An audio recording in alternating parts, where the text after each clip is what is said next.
Halo, halo, witam serdecznie. Obejrzymy sobie dzisiaj nowy, bardzo interesujący stream, a mianowicie Gamescom ONL, czyli Opening Night Live. Ewidentnie jedno z najważniejszych wydarzeń, jeżeli chodzi o gry wideo w skali całego roku, więc warto jednak to wszystko oglądać. Dobra, jak zwykle nie streamowałem przez jakieś, nie wiem, pół roku, kilka miesięcy, przez miesiąc. Więc chwilę jeszcze to wszystko dopasuję. Widzę, że jestem na YouTubie, więc witam serdecznie wszystkie osoby.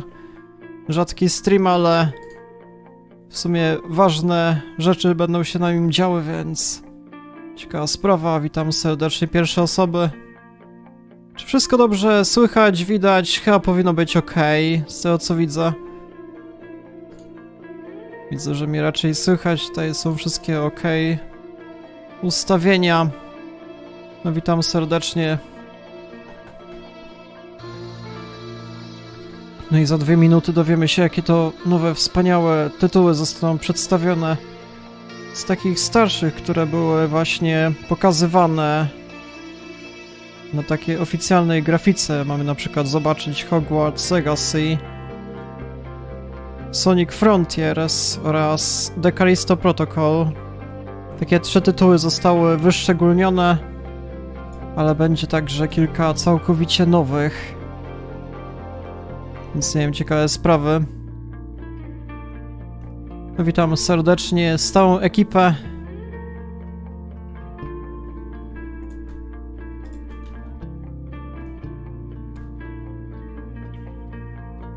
Gotham Knights będzie? Nie wiem, całkiem możliwe, aż tak szczegółowo w sumie nie sprawdzałem, więc jeszcze nie wiem.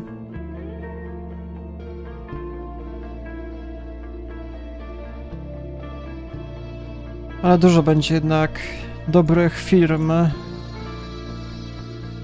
Na przykład 2K będzie. Jestem zainteresowany, czy na przykład, nie wiem, nowy BioShock, to by było interesujące. Też słyszałem jakieś, nie wiem, plotki, że być może Dead Island ma być, ale to w sumie nie jestem przekonany.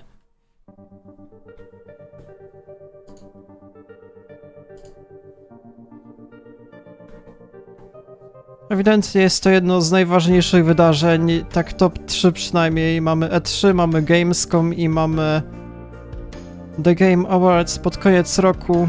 Znaczy jeszcze jest od Sony duże wydarzenie, które zapewne powinno być za niecały miesiąc. Zapewne na początku września, tak bym obstawiał, ale tym się zajmiemy za kilka tygodni.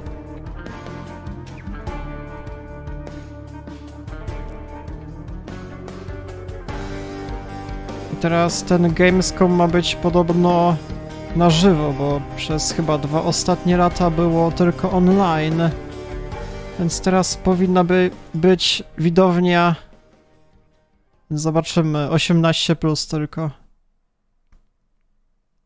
Mają pokazać właśnie ten horror interesujący, na przykład The Callisto Protocol. O kurde! Patrzcie na to. Jeff Keighley, tak jest. Kurde. A to duże wydarzenie się okazuje. Dawno czegoś takiego nie widziałem.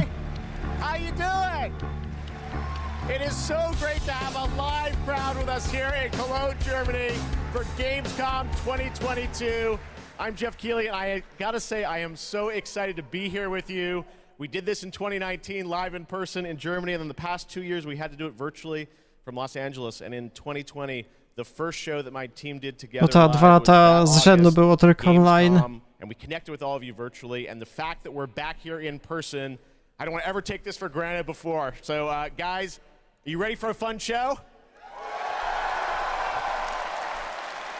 Well, I gotta say, we have a lot of great stuff for you tonight. We have tons of world premieres. The entire industry has come together. Nowe world premiery, tak jest. We've got games like Sonic Frontiers, The Callisto Protocol, Outlast Trials, Hogwarts Legacy, Gotham Knights, and a lot of surprises of things that we didn't talk about in advance. So we've got some good stuff for you tonight here at Gamescom. And I can't wait to get started. We've got 2 hours of stuff, so should we just get right to it? 2 godziny będą. Okej. All right. I love the roar of a live crowd, and because we got a live crowd, A to jest we got pierwszy a surprise dzień, with jutro some też stuff tonight będzie too, so chyba let's o start things 20 off tak with samo. our first world premiere. It's a new world from a brand new team that has a bold vision. Let's check this out. Dobra, world premiere, zobaczmy.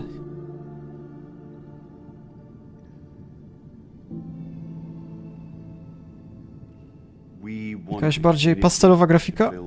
We want it to be their worlds. We want them to tell their stories in their game. I think it's human nature to navigate uncharted territory, to find a place where we're free to explore, to be creative, and to share amazing experiences. Chyba jakaś eksploracja planet?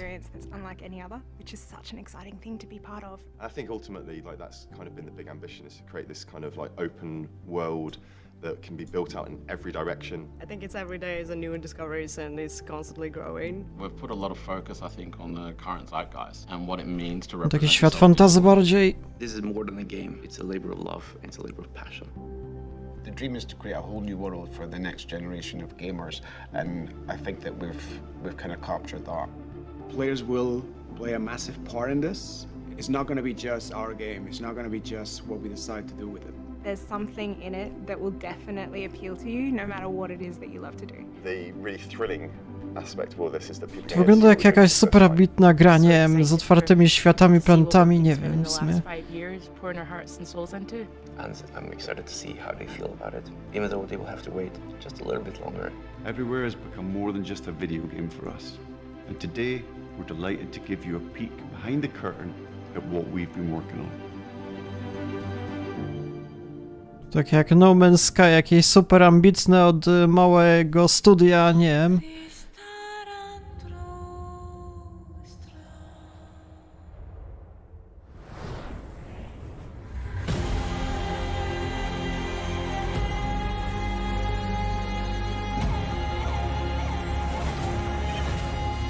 Okej, możemy się ścigać? Czy to jest wyścigówka?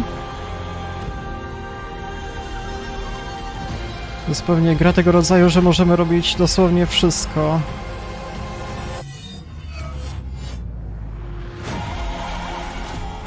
Teraz na przykład jakiś FPS, znaczy strzelanka, wyścigówka.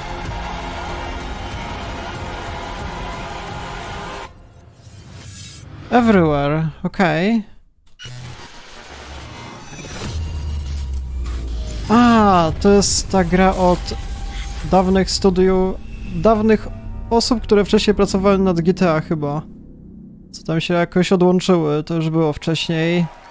Czyli, że z jednej strony jest ta wirtualna rzeczywistość, właśnie pastelowa grafika, a z drugiej strony właśnie tak jak jakieś GTA powiedzmy, bardziej realistyczna grafika. Nie wiem, czy o tym słyszeliście, ale to było wcześniej zapowiadane. Everywhere, what kind of game is this? What can you tell us, Adam? Well, firstly, can I just say it's really exciting to just be here, and we've been looking forward to coming out of stealth mode and really delighted to To jest jedna z najbardziej ambitnych nadchodzących gier, no tak jak Star Citizen powiedzmy. Now, I won't be able to reveal everything, but what I can say is that really we're not trying to make a normal game. I think the scope and ambition of this project are quite unlike anything else. We want to build a whole new world for gamers, and not just a place to play, but watch, share, create, hang out with your friends, and so much more. Well, I gotta say, the end of the trailer, I think we all were taken aback by, whoa, change art style, this seems totally different. What, is that part of Everywhere? No What can bo you tell to us? będzie gra w grze. Well, that's one of the many surprises we've got in store for players. I mean, we are passionate about making games and telling stories, but ultimately we made Everywhere to be a place where players can make their own experiences, be who they want to be and tell their own stories. But we're still passionate about making immersive and cinematic experiences that players can just get lost in and enjoy. I guess you could say we want people to have their cake and eat it, and Everywhere is the place that can happen. All right, well, definitely a bold vision for what you're doing here. The other question I'm sure we're all wondering is, we didn't see any date on the trailer. Any sense of when we're going to get to play this thing? Where are you at in development? Well, I'm Za delighted 10 to lat. say that we aim to have Everywhere in the hands of players in 2023, but we've got many more things to show and tell over the coming months. And we're really excited No nie to wiem, sign up on our website, 2023 tak But really szybko? today was just a sneak peek behind the Myślę, curtain że to see what the do team's been czwartego so tam hard at przejdzie, work to on. jest jakaś And we're super really ambitna excited gra. to get this in the hands of players as soon as possible. Amazing. Well, Adam, Tak thank jak you for Star sharing the Citizen reveal na here at przykład. Gamescom. It's awesome to have so many European studios on stage. And tonight, We've got a lot of European studios that are going to reveal their games for the first time, and right now we're going to move to another world premiere announcement. Nie, to już była ta gra wcześniej przedstawiona. Level Infinite? Coś słyszałem o tym studiu?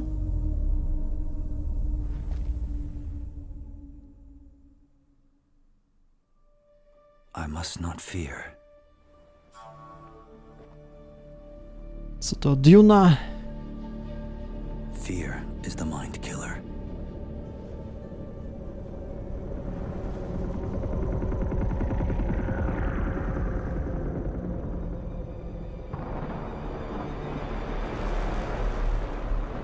Fear is the little death that brings total obliteration.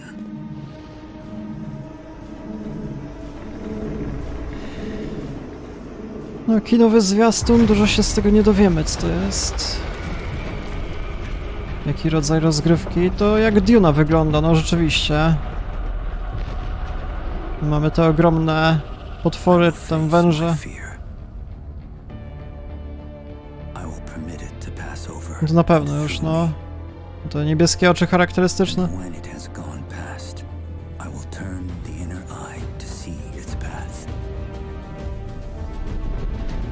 Może jakaś gra przygodowa.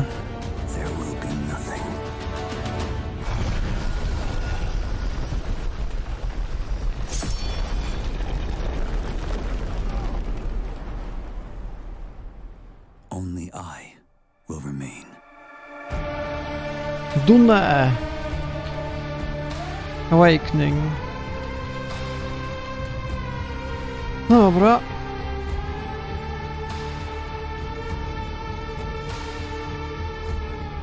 Open World Survival MMO. Sign up. Można się już zapisać na PC-cie, PS5 i Xboxie.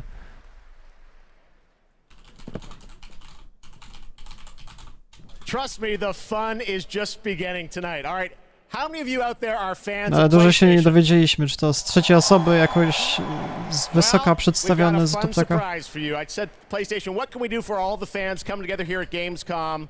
And right now, I'm honored to share this global PlayStation announcement with you right here at Gamescom. Okej, jest zapowiedź od Sony, zobaczmy. Coś z VR?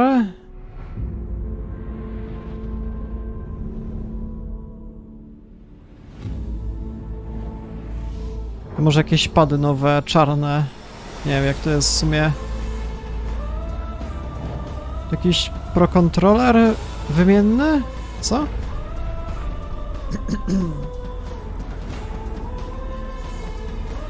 O kurde. Wireless Controller DualSense Edge tak zwany. There you go. The DualSense Edge. It's a high-performance, ultra-customizable wireless PlayStation 5 controller designed by PlayStation. And you see there you can have your own custom control profiles customized to your play style. And if you guys want to learn more about the brand new controller, you can head to PlayStation blog. Pewnie jakieś 500-600 zł. Here at Gamescom. All right, next up, the Callisto Protocol. You guys hyped for that Dobra. game? Thank you. Well, joining me now is Glenn Schofield from Striking Distance. Glenn, we are so excited about this game. Pewnie nowy gameplay z tego horroru. Over in the middle of development to Gamescom. We really appreciate it. How has the response been to Callisto so far? Man, Jeff, the response has been fantastic. No już o tej grze wiadomo w sumie wszystko. Mamy datę premiery, gameplay. Może jeszcze jakieś nowe elementy gameplayu dostaniemy teraz. Well, you got some good stuff for the fans, and we're going to get to that in a second. You brought some gameplay. We saw some great stuff at Summer Game Fest. You brought more now. What are we going to see today, Glenn? Yeah, you've got some live gameplay. We've got two sections. The first one is going to show some crazy combat.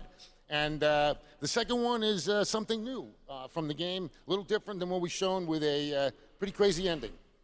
Nie no, nie sądzę, żeby to już przesunęli, raczej chyba nie. Już ostatnio to pokazali kilka miesięcy temu, całą kampanię, tyle gameplayów. Myślę, że już jest gotowa ta gra. And today we're going to show a couple new things, including one that we're showcasing called mutations. Nie wiem, co by się musiało stać jeszcze, The enemies żeby may to przesunęli. sometimes have these tentacles that come out. And if you don't shoot them, take them out on time, this guy in real time is going to mutate in front of you into something bigger, badder, faster, meaner, and he's going to be taking you out. It's pretty cool. Well, this is one of my No to most ciekawe, to takie jak w tej anticipated games. grze It's coming out this Il. December. Glenn, thanks to you and the team for putting this together. Let's take a look at brand new gameplay from the Callisto Protocol. Thank you.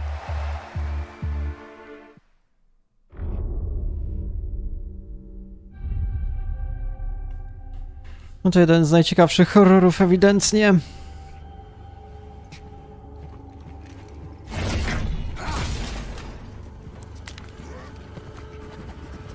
No ciekawie się prezentuje też to całe otoczenie, trzeba przyznać, jakieś ruszające się części, jakieś cylindry.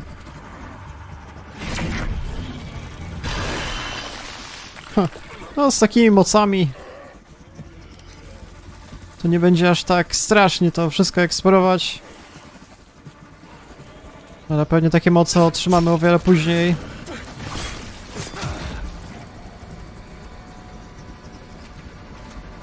Najgorzej to jak się nie ma broni na początku.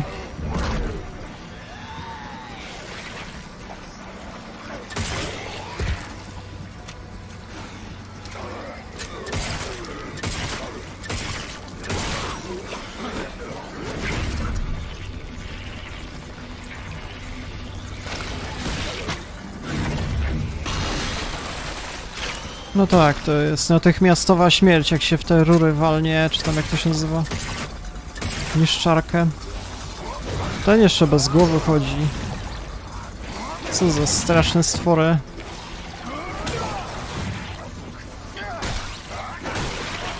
Tych większych raczej się nie będzie dało tak podnieść tą siłą. O, patrzcie na to, kurde. No nie, od razu mógł to zrobić. Chyba nie ma jakiś cooldown na tej umiejętności. Ciekawa sprawa.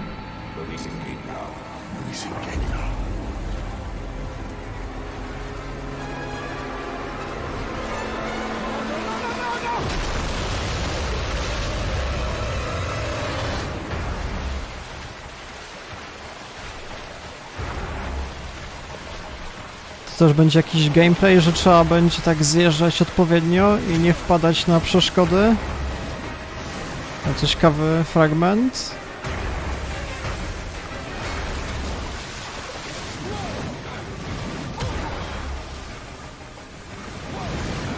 Ciekawe, co by się stało, jakby wpadł, jaka to by była śmierć brutalna. O!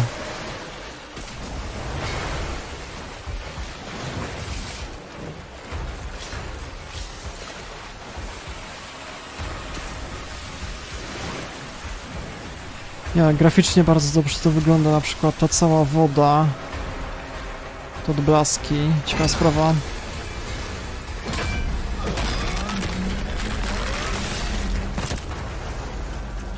No cóż. Game over. No to są brutalne śmierci.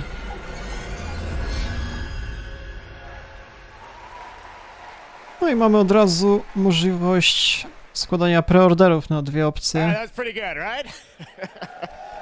Też nie jestem jakimś wielkim fanem horrorów, ale chyba będę musiał zrobić sobie jakąś serię. Thanks, Jeff. I'm so excited to be here at Gamescom. Hello, everybody. I'm your guide for tonight for all the happenings around Gamescom, and I'm really excited to be here because the heart of gaming is beating once again, and game devs and publishers from all around the world are making their way to Cologne to show you hundreds of new games. So if you're not here yet and still can come by, make sure to drop by, and if you can't, make sure to drop by next year, because it is definitely worth a visit. And one of the highlights we have this year is we actually have the largest indie area ever, bringing visitors and devs closer together than anywhere else in the world. And you can meet the makers of the most original and fantastic and creative games here. And if you're not here, and if you can't Będą jakieś make it, kolejne not jeszcze wydarzenia na tym worry. You Gamescomie, can chyba za also jakieś check 2 out the dni Indie z Arena tymi booth tytułami online indie. at gamescom.global. A dzisiaj będą raczej Yeah, te that's większe tytuły Thank you, Molly, AAA. and you'll be with us all night. We've got Gamescom awards to come and other things too. But let's get right back to the world premieres. This next one is one you've been waiting for a long time to see. Let's take a look at this brand new world premiere. Czekaliśmy długo, ale tak to powiedział, jakby to już było przedstawione wcześniej. Cruelest tyranny. Man finally defeated its overlord. The gods do not fall forever. Czy to z pewnością nie jest coś nowego? Jakaś kontynuacja serii? CI Games. To polskie studio, tak?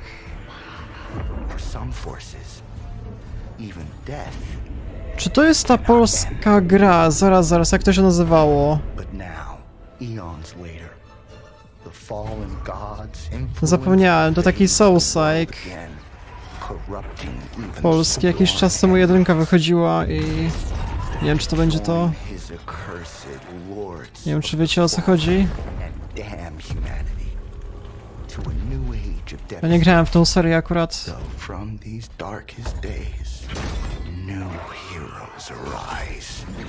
Ta, Lord of the Fallen. Myślę, że to może być to.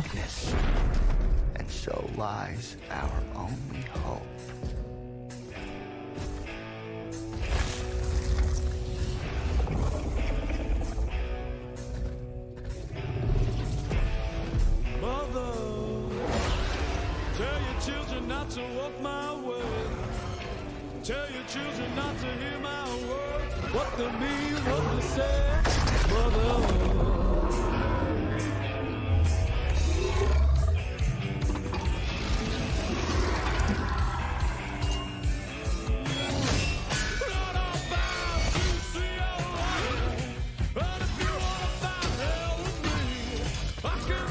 No już była zapowiedź, że ta gra jest w produkcji, ale już tego nie było żadnych dodatkowych informacji.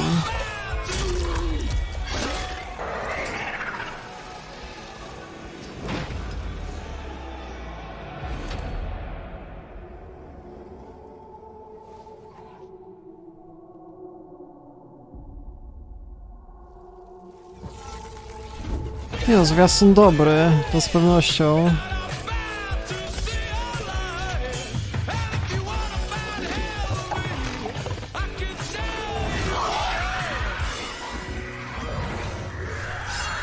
Setki jakichś mrocznych potworów. Dobra.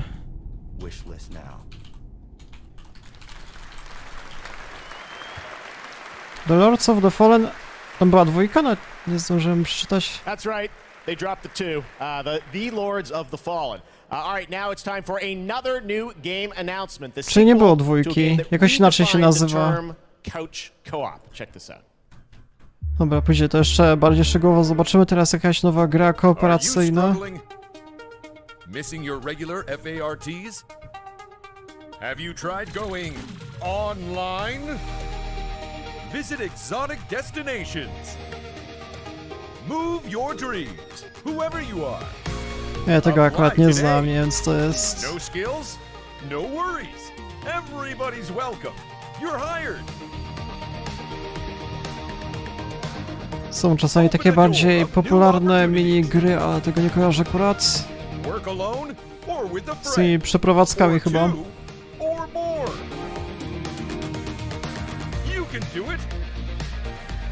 Move locally or connect together online. Yeah. Nice one. Coming 2023.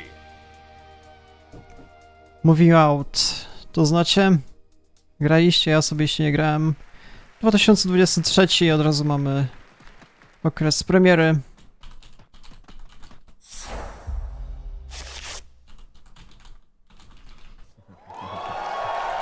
O, Mamy Hogwarts Yes, it's Legacy. time to step into the Potterverse. You guys excited for Hogwarts Legacy?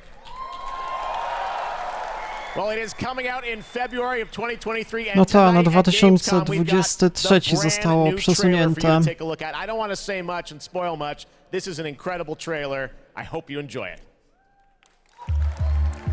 Czy tam w lutym wychodzi 2023, więc trochę później, ale i tak końcówka roku jest wystakowana. If either of you uses dark magic, I will notify the headmaster immediately. No to lepiej to wygląda chyba graficznie niż za ostatnim razem. A spell that could save your life shouldn't be unforgivable. The dark arts seem harmless until it's too late. None of us will be able to avoid dark magic forever. What do we do now? It's up to us. I can teach you Crucio, or I can cast it on you. I'm ready. Crucio! You've made your choice. To chyba ma być jakieś podejmowanie decyzji, nie wiem czy to o to chodziło.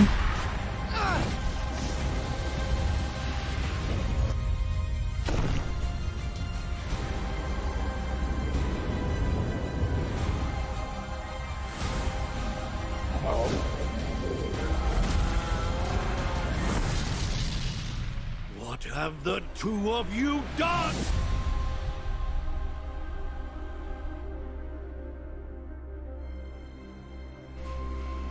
No to data premiery już była wcześniej przedstawiona.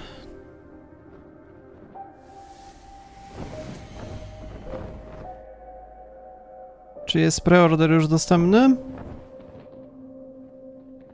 A, to głupia sprawa.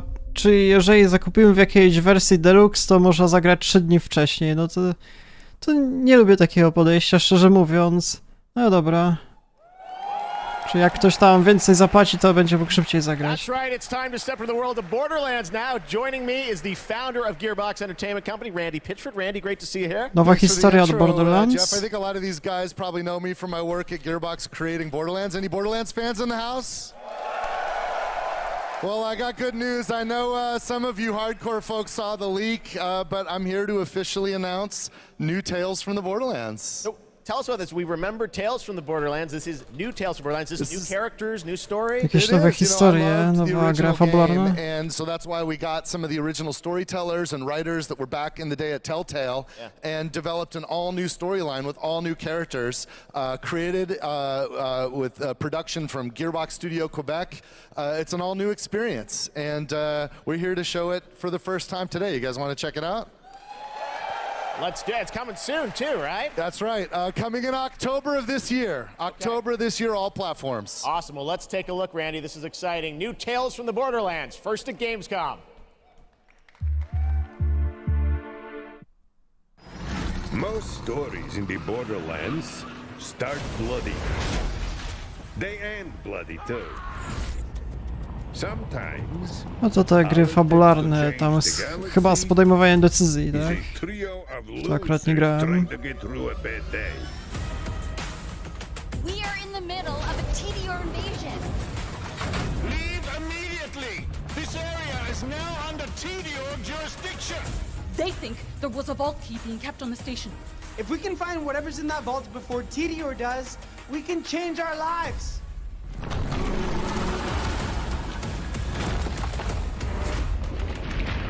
We're bad at this, like really bad. Wolf Among Us, no też możliwe, to też ta właśnie seria Tales.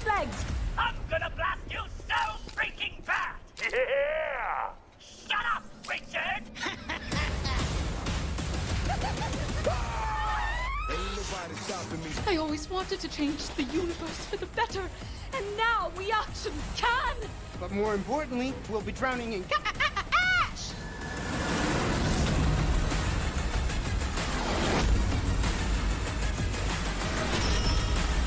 Why are you people like this? Czy to jest nazwa New Tales from the If you Borderlands? happen to Jak see się any nazywa? corpses along the way, don't worry about them. They're just, yeah, don't worry about them. Tutaj mamy datę premiery, 21 październik. No tam październik tak wystakowany już jest w tym roku, że... No tak jak zwykle w sumie. Techland? Czy to jest jakiś dodatek do Dying Light? Chyba tak. Homo neanderthalensis, Homo rhodesiensis, Homo erectus. Bo były tam plotki o Dying The Thailand jeszcze, tak? Ale nie wiem, co z tego wyjdzie.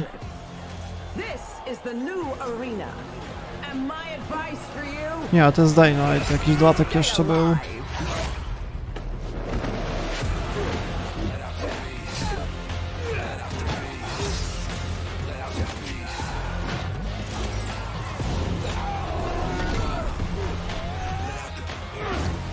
Z jakimiś arenami z kolei.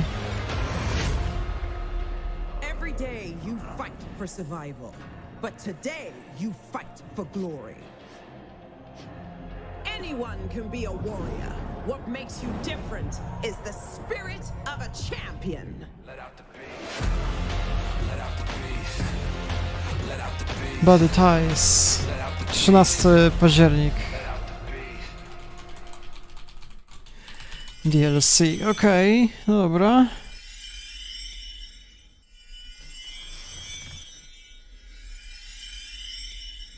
Red Bull gives you wings. So you want to join me? No to z kolei, chwila, moment. Nie, to nie jest Sea of Thieves, to jest jakaś mniejsza gra indie. Coś tam wychodziły jakieś mniejsze tytuły o tych piratach, ale już zapomniałem nazwę. Sign up and be a part of my crew in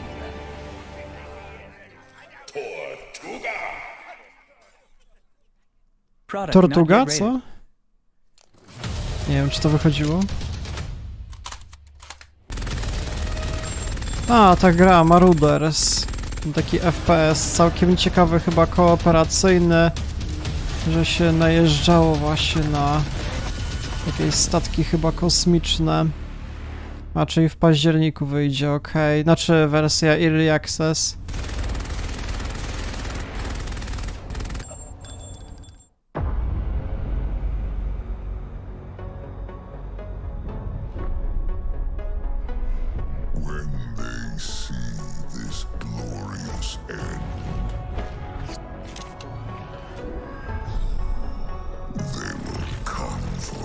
To z kolei jak jakiś, nie wiem, po części Warhammer? Nie, chyba raczej nie. Niektórzy tam bohaterowie tak wyglądali, ci żołnierze.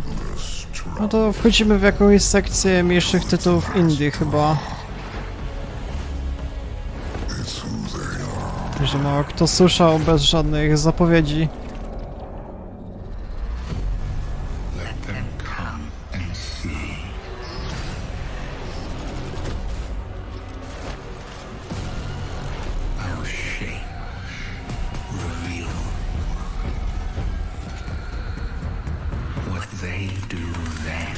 To jest Destiny?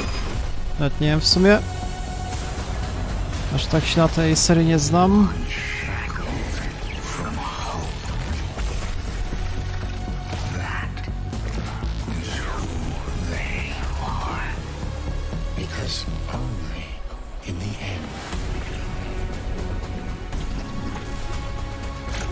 No kiedyś się grało w to Destiny 2, pamiętam, nagrywam jakieś pojedyncze odcinki, ale to na samym początku, żeby coś przedstawić.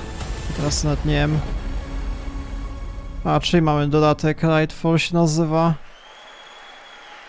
Hello again! This Saturday, the Gamescom Awards will be handed out to the winners of the best games on the show floor. Only submitted games showing at Gamescom will be eligible to be nominated, and the awards will be streamed on all Gamescom channels, so make sure to tune in. But tonight, I'm allowed to hand out 4 awards. I'm very, very excited about that.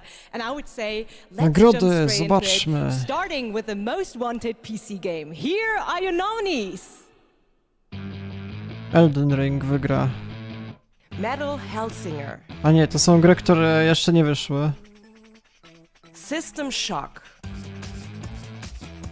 No to System Shock ciekawszy. Warhammer 40,000 A to w sumie już nie wiem. Między tym a Warhammerem.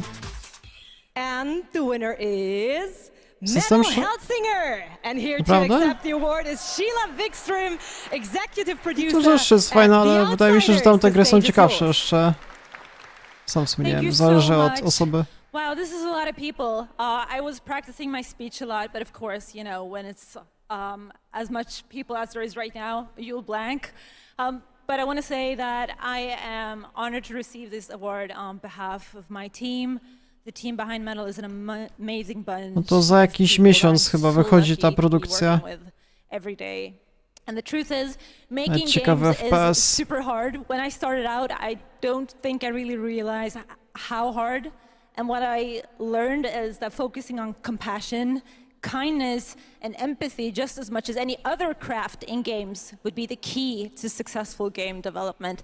And it's precisely those qualities that my team possess and why I'm so privileged to be working with them every day. I love you guys at home. I miss you so much. So what I want to say to you, my industry friends and colleagues, is treat each other with heart, kindness, and respect every day. Make games with humanity. Thank you so much.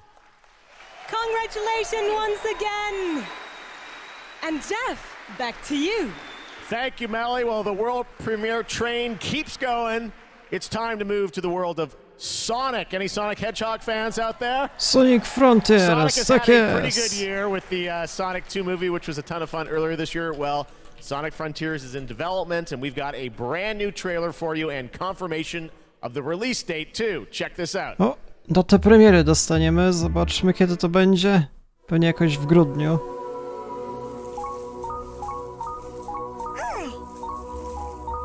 Już były z tego gameplaye na YouTubie, pamiętam.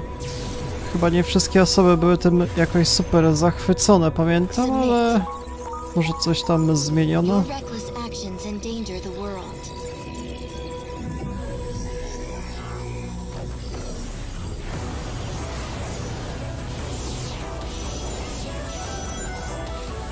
Nie, dobrze się to prezentuje.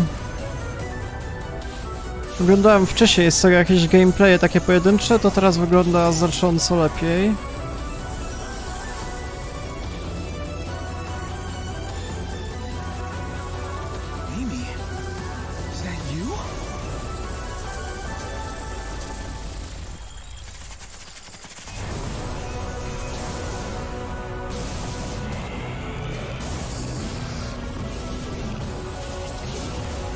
Jakieś różnorodne krainy, miasta, pustynie i inne jeszcze możliwe. Ciekawe się to prezentuje. To jest pierwsza gra o Sonicu z tym otwartym światem, więc to jest też ciekawe. Nigdy nie było takiej w historii.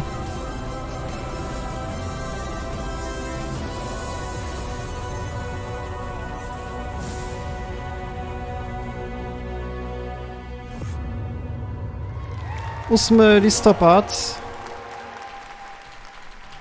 Co oni tam stakują po prostu na początku listopada? Jeżeli mnie pamięć nie myli, to tego samego dnia Skull and Bones wychodzi, a dzień później God of War. Co oni tam próbują jeszcze zrobić? Upchać tego dnia.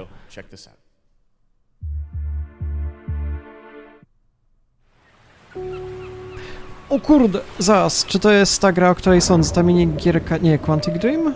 Co to jest? To jest coś zupełnie nowego. We leave so many things behind us. Quantic Dream. Objects. Memories. Mistakes. Czyli na przykład twórcy tego Detroit Become Human. They sink in time. Albo innych ciekawych tytułów. Touch the bottom and go to sleep. Silence is full of ghosts.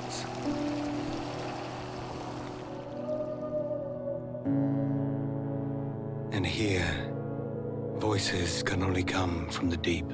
To nie wygląda jak gra, w której będzie podejmowanie decyzji, raczej jakaś eksploracja, nie wiem. Under the Waves.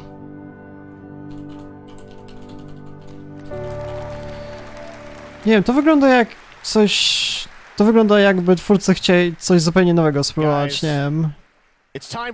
Może taką mniejszą grę stworzyć, nie wiem, tak mi się wydaje. But we are here to talk about Goat Simulator 3. We got to announce this back at Summer Game Fest. And now it's time to see the gameplay of Goat Simulator 3 for the first time. Let's check this one out. A w sumie może jest wydawcą, nie wiem w sumie jak to wygląda. W sumie nie zwróciłem uwagi jeszcze. Dobra, w każdym razie teraz przedstawienie gry roku. Zobaczymy, czy Elden Ring ma jeszcze jakieś szanse, żeby wygrać tytuł gry roku. Proszę bardzo, jaka rozgrywka. No tak, ma być typ kooperacyjny, chyba w jedynce tego nie było.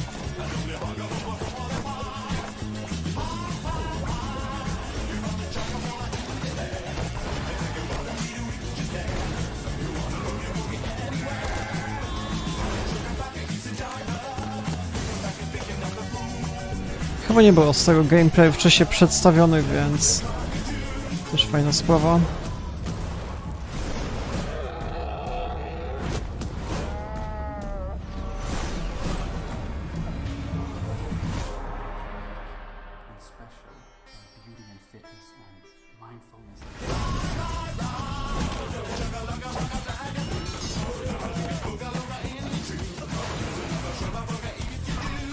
Jeszcze w jakieś mutanty możemy się zamieniać, czy tam inne.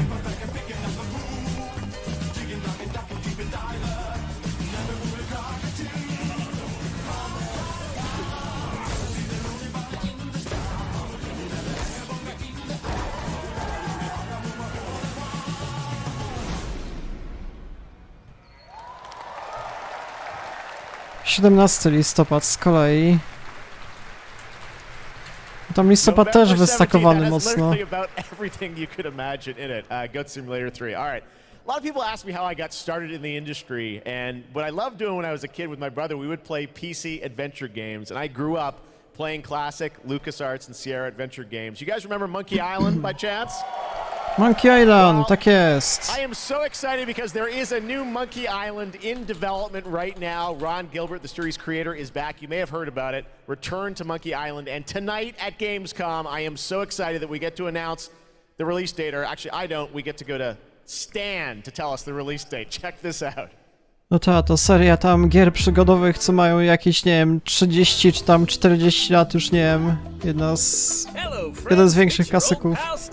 Coming to you through the magic of marketing to let you know that your search for quality entertainment is about to bear fruit.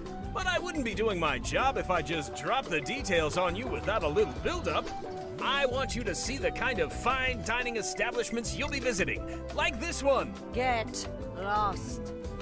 And if escapism is your cup of flavor, you can't do much better than this exotic and extremely No remote to jeden z island. bardziej ciekawych gier indie przygodowych. Return to Monkey Island launches September 19th, which happens to be O kurde, tak szybko. International Talk Like a Pirate Day. But you don't have to wait. 19 września już. Right now, before it's even out. Something we in the marketing industry call a pre-order. As a bonus, I'm ready to unload this shipment of beautiful horse armor to anyone who pre-orders Return to Monkey Island. It'll look fantastic in your inventory. Oi, you missed a spot. I've got to go now. Myślę, że kilka miesięcy, a to już za miesiąc. Fajna sprawa. Steal every scene I'm in Return to Monkey Island. I'll see you there. All pre-order customers will receive the exclusive horse armor item in their inventory. Please note that the horse armor has no No to PC i Switch. No warto się tym zapoznać. Ciekawa gra indie. Tak, myślę, że to ma potencjał, no. Oh my god. A month away, and I love the horse armor does absolutely nothing. It just sits in your inventory. Return to Monkey Island, cannot wait for that. All right, now let's turn to the world of Unknown Worlds, the creators of Subnautica. As we've teased, they are here today at Gamescom to unveil a brand new IP, and it's a departure from Subnautica. It's a brand new turn-based sci-fi game, and we're going to reveal it for the first time right here. Actually, a special guest is. Let's check this out. No była ta gra Subnautica, ona była całkiem popularna. I'm Brandon Sanderson. You might know me as the author of the Mistborn series, the Stormlight Archive, or as the guy who finished Robert Jordan's Wheel of Time. Over the last few years, I've been working closely with my friends at Unknown Worlds on the exciting project we're revealing today. You, of course, know Unknown Worlds for creating immersive and fantastical worlds like the incredible Subnautica series. When they reached out to me, I was absolutely thrilled to help craft the expansive sci-fi universe in which their next game is set. This secret has been a hard one to keep, and we're so excited to finally show you what we've created together. So, without further ado, this is Moonbreaker. Moonbreaker. No ciekawie wygląda. Graficznie. Let us keep this civilized. Welcome to the party. With you till the end. Postacie się nie ruszają, jakby to jakieś figurki były, chyba? Stay alive. Chyba tak. This will be over real quick. Oh, me. Get over here. Ready? Okay.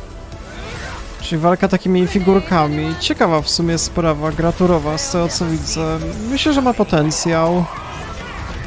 Ja osobiście nie jestem jakimś wielkim znawcą takich tytułów, ale... dobrze to wygląda jednak.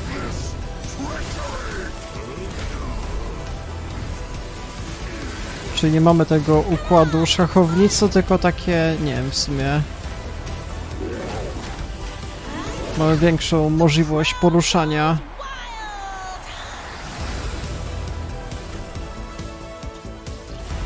Możemy budować jakieś zespoły, malować figurki. O kurde, a czegoś takiego to ja w życiu nie widziałem. Z malowaniem figurek, naprawdę. Jakaś totalnie przełomowa mechanika. Ciekawe.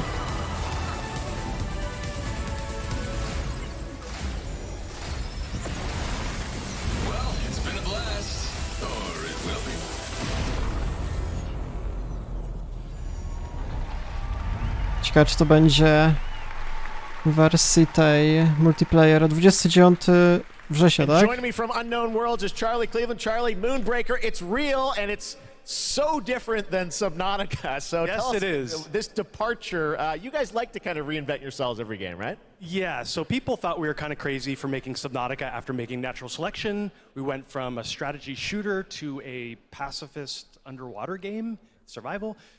So I feel like we've done this before. We love changing genres, but I'm hoping, our Subnautica fans will still come along for playing a digital miniatures game. I hope. Well, it's so cool, a digital miniatures game. Everyone loves miniatures, but how do you translate that into gameplay? What is the gameplay of this game? So we're kind of channeling like a Guardians of the Galaxy or Firefly kind of feel. So you can see that from the colorful art style we have. So you choose a captain and 10 crew, and you build a roster, kind of like a traditional miniatures game.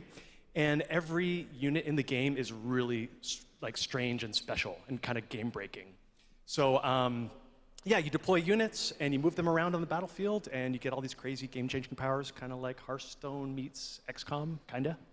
Well, I mean, you see the gameplay here, it looks great, and it's coming soon, as we said, end of September, so you're not early access, you're not going to wait long. But the thing I want to get to is the painting of miniatures, which we saw a tease of in the trailer. No, czegoś takiego nie widziałem nigdy. Painting was cathartic for you sort of during the pandemic, right? Yeah, so the painting, I mean, you can't have a miniatures game without painting. And during the lockdown, I just found myself like learning to draw and just zoning out and feeling really relaxed when the world was basically falling apart around us. And we really tried to capture that feeling. It's not like Photoshop or like special technical tools or anything like that. We just simulate washes, dry brushing. We've got decals. This feels like you're actually painting a real miniature. And I have to say, because everyone is surprised by it, like all the miniatures you see painted in the game are all painted with the tool. Wow. So it's like actually pretty powerful. Amazing. Well, it's so cool that you're revealing it here, and it's playable at Gamescom, right? It is. It's here. You guys are the first ones to play it. Wow. And też mogą w to grać na Gamescomie.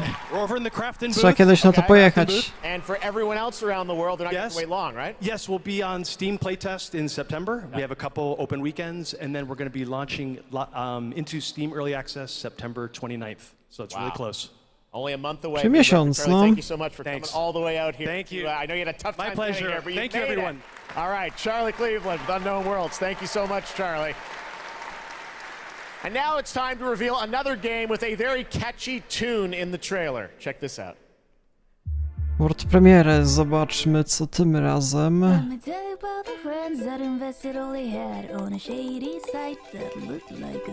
Nie przypominam sobie czegoś takiego, to coś totalnie nowego.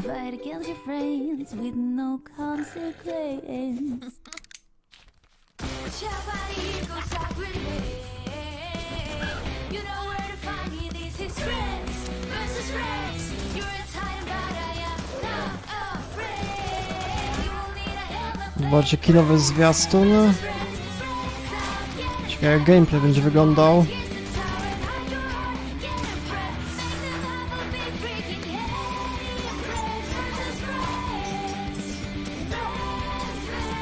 Chyba jakaś gra akcja, może jakaś karcianka, nie?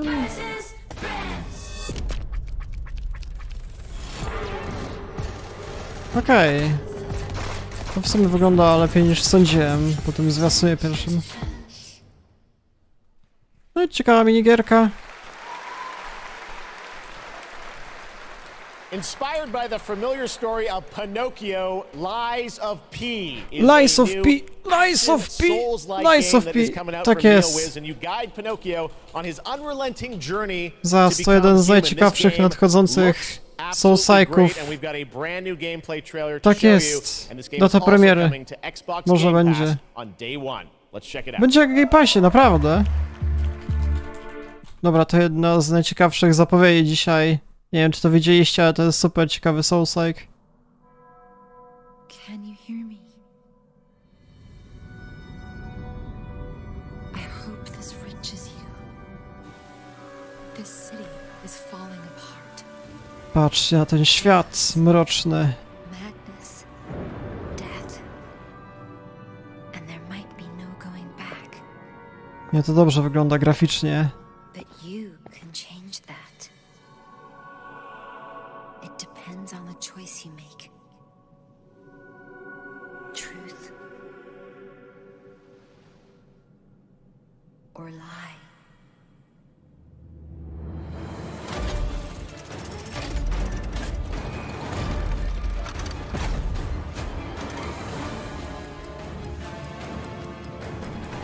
Patrzcie na tę scenerię, kurde.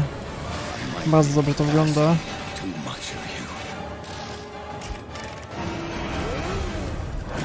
But I don't have a choice.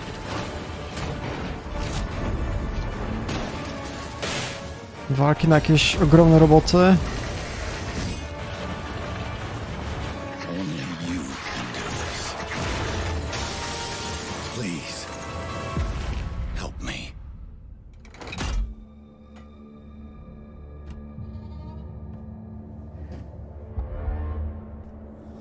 Najciekawsze, że na Game Passie jeszcze będzie, tego się nie spodziewałem. Mam jeszcze twarz bohatera. Chyba po raz pierwszy. We meet, son. The stage is set. The light shines brightest in the darkest of times. Nie no, ale to oświetlenie na przykład. Dobrze to wygląda wszystko.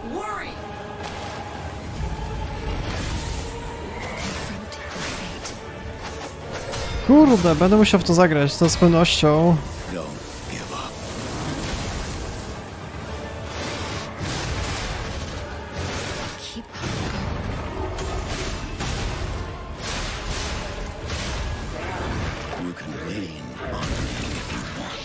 Co za jeszcze design wrogów, patrzcie.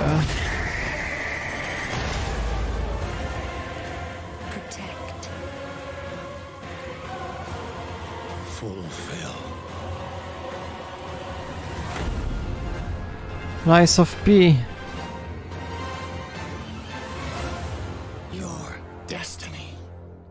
Znaczy otrzymamy jakiś okres premiery 2023, okej. Że będzie na Game Passie i będzie na obu generacjach konsol, okej. Hey you! Yes, you! Do you have fun? Fear of missing Gamescom. No to ewidentnie jedna z ciekawszych zapowiedzi do tej pory. Gamescom is everywhere Gamescom now. Register now. That's right. All the fun of Gamescom is available from wherever you are online, obviously. And, well, in case you're wondering who that little guy is, that's Epi, and he's on a mission to save the Gamescomverse from the evil future. And if you want to help him, check out the Epic section at gamescom.global. You can solve quests and win prizes, so take part and help Epi to save the Gamescomverse. But first, I want to tell you more about some of the great program we have for this week, and it's quite a schedule, so please bear with me. There is, for example, the Gamescom Studio by IGN, featuring game spotlights, dev interviews, and all insights into this year's Gamescom, so please make sure to check that out so you don't miss anything. And also, the awesome Indie Showcase is back, featuring the Indie Showcase będzie za 2 dni chyba.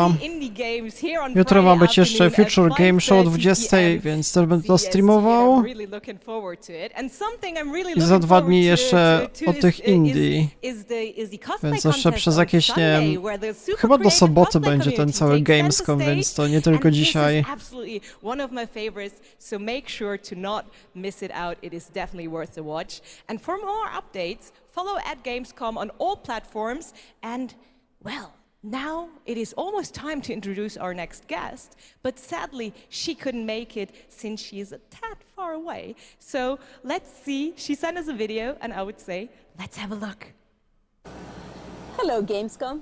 I'm ESA astronaut Samantha Cristoforetti, currently flying at around 27,000 kilometers an hour, 400 kilometers above your head on board of the International Space Station. Today, I come to you to say bravo to the games industry. We see how many space games you've been creating recently. Jakaś gra science fiction, ale ciekawa jaka. Great fun. They create curiosity, interest, and the love of space exploration in gamers around the world. As we look towards returning to the moon and on to Mars with our ambitious Terra Nova program, humanity's spaceflight capabilities will be in part thanks to the games industry.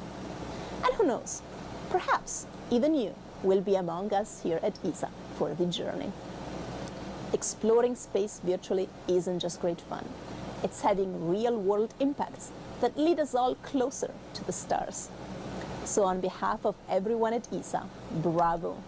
Keep creating, keep innovating, and keep playing. This is ESA astronaut Samantha Cristoforetti, wishing everyone a wonderful Gamescom. Co się dzieje z CD Projekt Red? Nie wiem, czy oni będą na tym Gamescomie?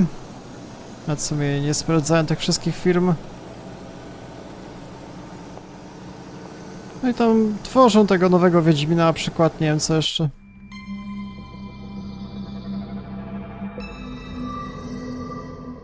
ESA, European Space Agency, no tutaj dużo się nie dowiedzieliśmy.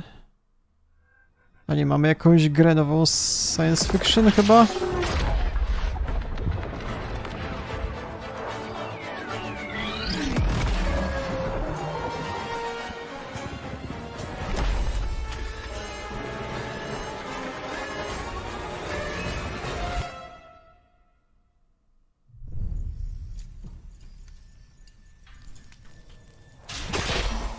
Chyba coś zupełnie nowego, nie kojarzę tego. Nowy świat.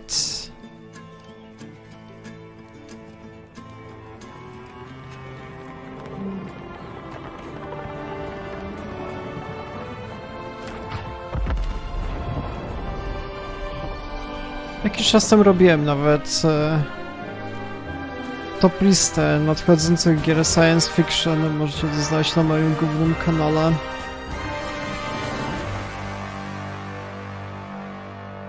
Stranded. O, zobaczmy, czyli to jest w grze wszystko. Możemy jakiś własny świat tworzyć.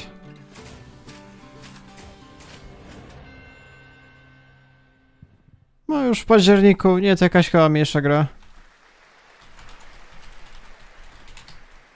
When we were looking at games for Gamescom Opening Night Live, one of the things I was most impressed with this year is there are a lot of European studios that wanted to debut games here, and also a lot of brand new IP, brand new worlds, and we're going to introduce one of those to you right now, and I think you're going to get pretty excited about it. Check out this world premiere.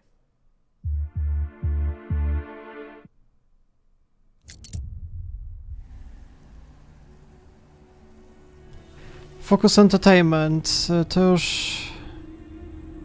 No znam te studia, ale z czego to było? The sand has memories.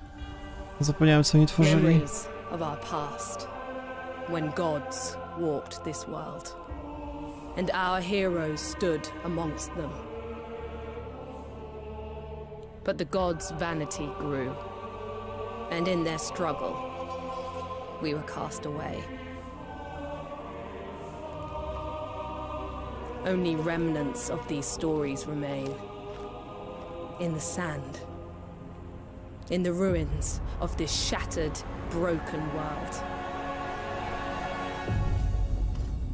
No, kinówka dobra, ale o co w tej produkcji chodzi jeszcze?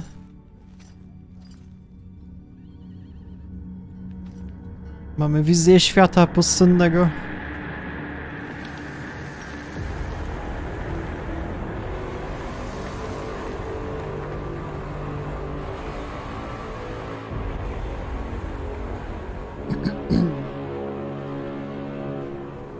No to dobre studia tam był, Focus Entertainment, Deck 13, coś oni tam tworzyli wcześniej, już zapomniałem.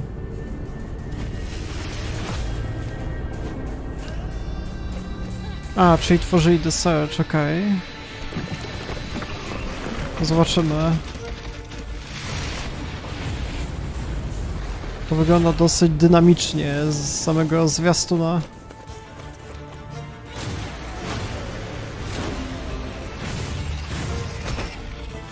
No może pokazał, że na samym początku wizję świata taką kinową, może zobaczymy jeszcze gameplay.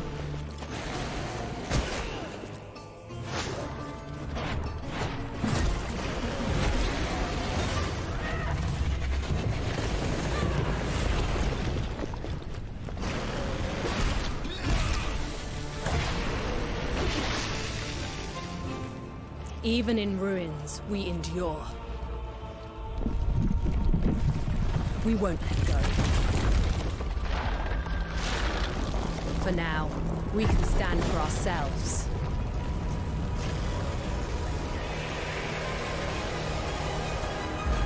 And face gods.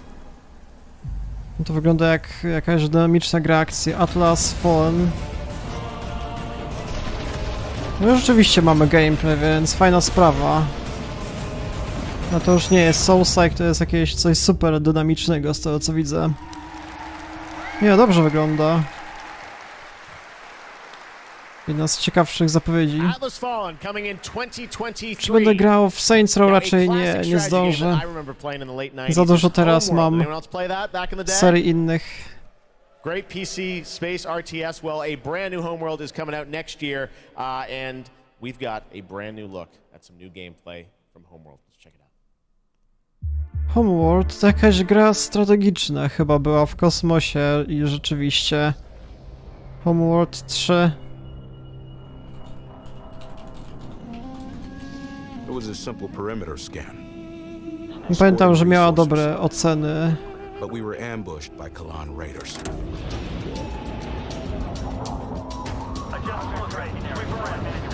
Fighters were no problem, but the missile frigates were a different story. Command got clever. One wing used cover to keep themselves. No to jest dobra seria. Z tego co pamiętam po ocenach. Myślę, że warto to jednak zobaczyć, jeżeli lubicie takie strategie.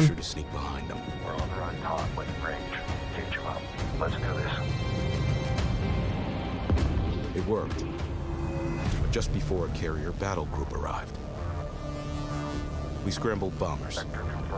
Fajnie to wygląda pod względem samej skali, że mamy małe statki, niektóre jakieś, nie wiem, milion razy większe. We protected the resourcers while they hauled in the goods, which meant we could roll out assault frigates. Cleared hot. Let's take it to them. Stay on them. Break contact. The raiders weren't pushovers, but command countered their hit-and-run tactics. The way their carrier exploded, beautiful. And we even grabbed a little souvenir. That missile frigate is ours now.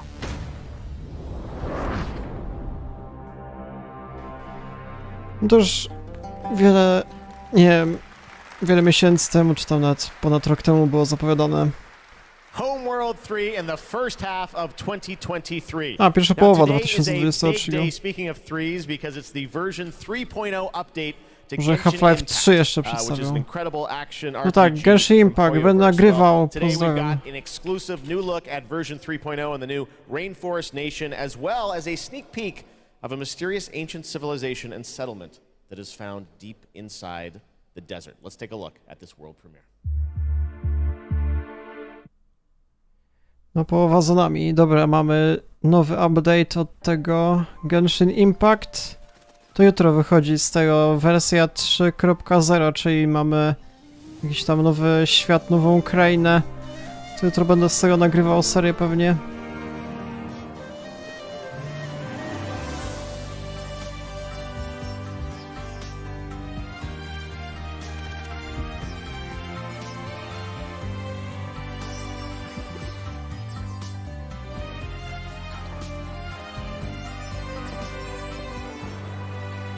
Ostatnio jeszcze nagrywałem serię z innej podobnej produkcji, tej Tower of Fantasy, ale to już chyba zakończę tą grę, tą serię.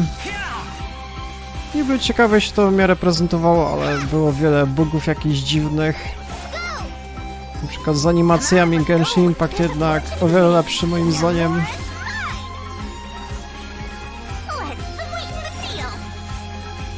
Znacząco bardziej dopracowany.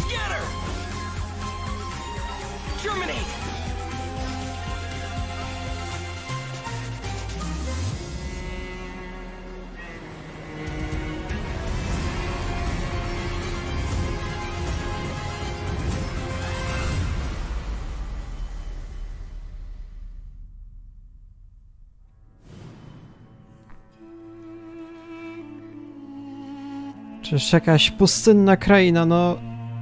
Ciekawa sprawa, to dosyć różnorodnie się będzie prezentowało. Mamy pustynną krainę, jakąś krainę bardziej, nie wiem, leśną, z jakąś dżunglą. Zobaczymy. To jeden z najważniejszych update'ów, więc fajna sprawa.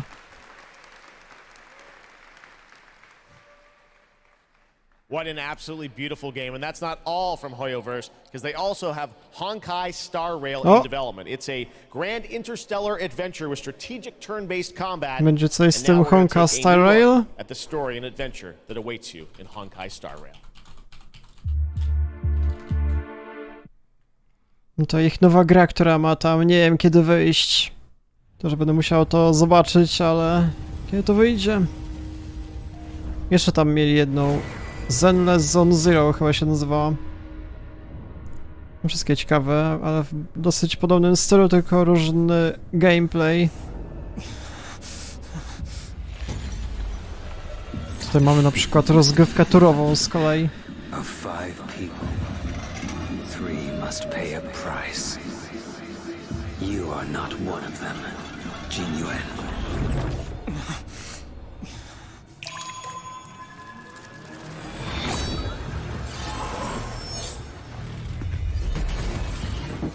You are one of them.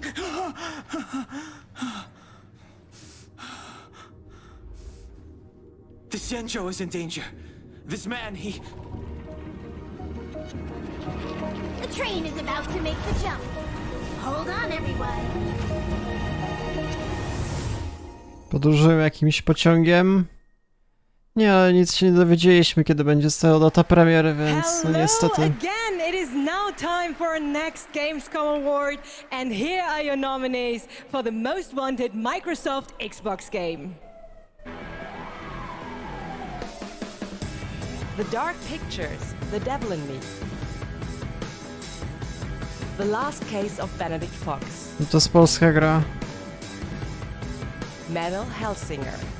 Nie, to nie może drugi raz wygrać. To drugie wygra.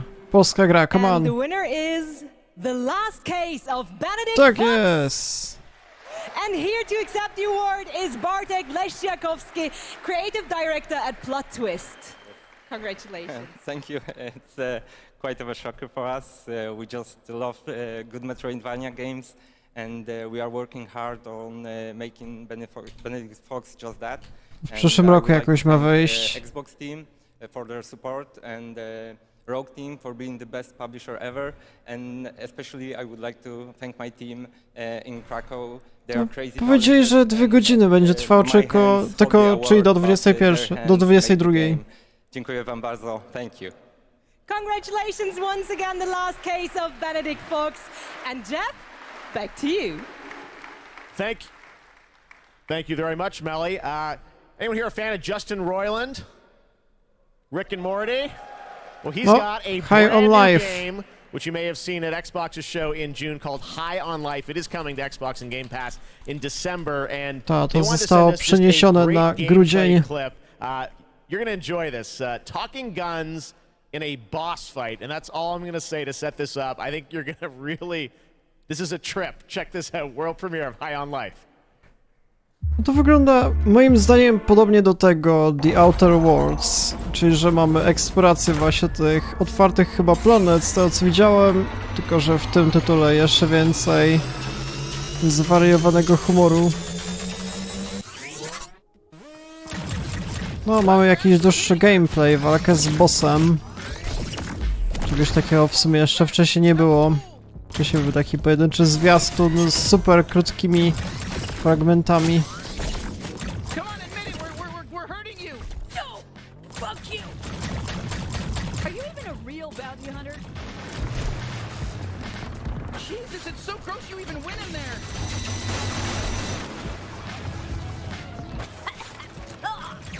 No, jeden z ciekawszych FPS-ów, trzeba przyznać. W tym roku ma jeszcze wyjść.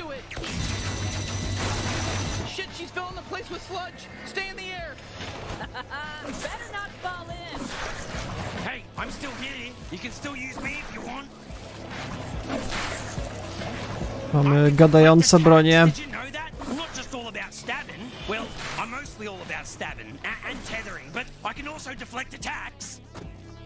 I'll slice them to fucking death. I'll cut their fucking heads off. I'll rip their limbs off. Fucking do everything. Oh, I'm gonna fucking cut right into them. I'll cut their fucking asshole off and eat it. You know, this sludge matches your toxic personality. Fuck off. That wasn't even a good one. Surprise, flashback. Gadające bronie, czegoś takiego jeszcze nie było.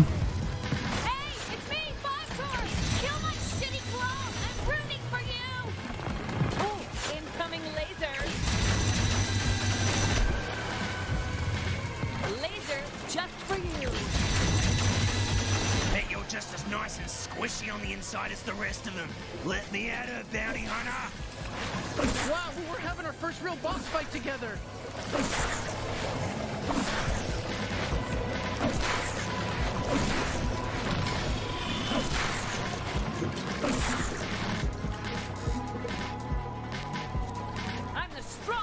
Nie, nawet ciekawy fragment walki, mamy mniej więcej jeszcze HUD przedstawiony, jak to wygląda, jakieś umiejętności po lewej stronie, chyba bronie. Życie, mamy jakąś, nie wiem, czy to amunicja po prawej stronie na niebiesko?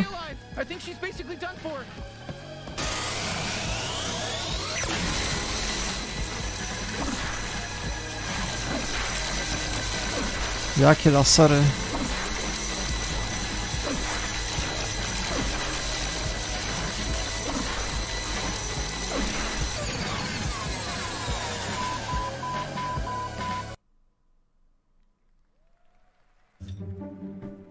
Nie, dobry gameplay.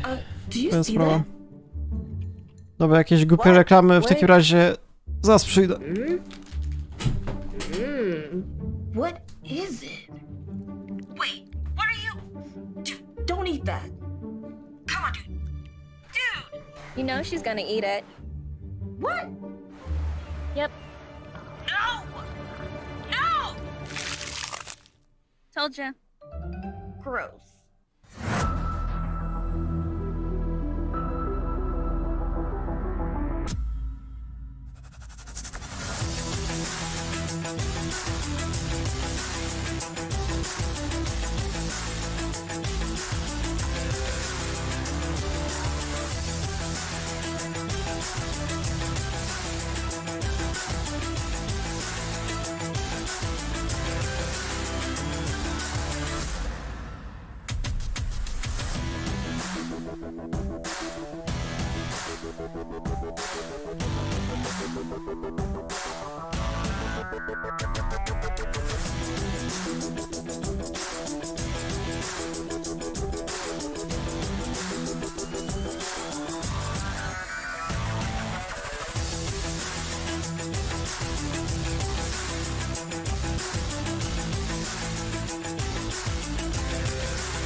Besem. Chyba nie było żadnych super ciekawych rzeczy teraz. Selected from among thousands of candidates. Hey, Cutter. To join the Lynx family. You're from Earth, right? This is more than just a job. Kolejna gra science fiction. You ever miss it? Caution. Oh shit, oh shit. Lynx. Making the world a better place.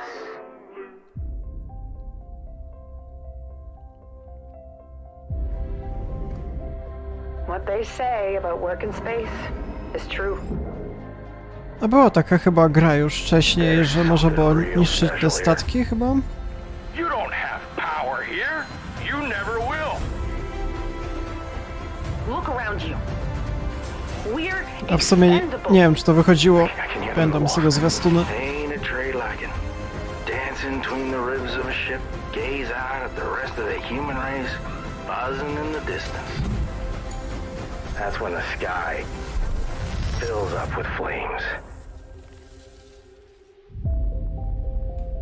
That's the way things go.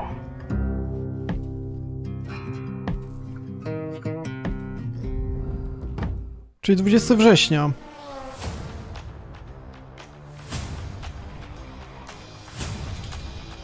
Może była jakaś wersja beta wcześniej.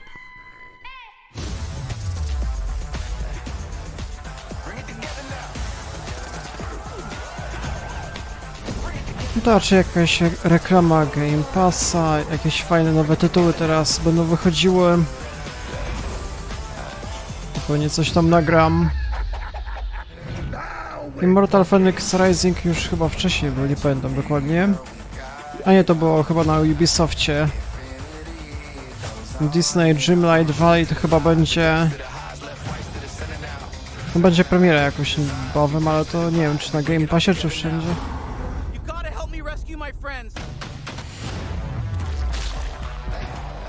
No High on Life też będzie na tym. O, Slime Rancher nawet będzie, okej, też w przyszłym miesiącu wychodzi.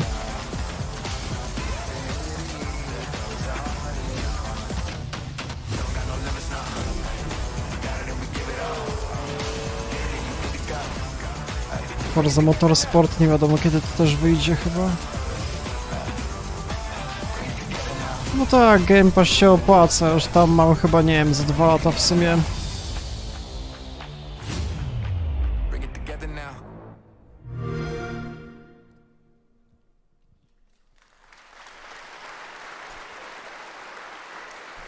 First announced back at the Game Awards, Telltale's next project is based on the Prime Video series The Expanse.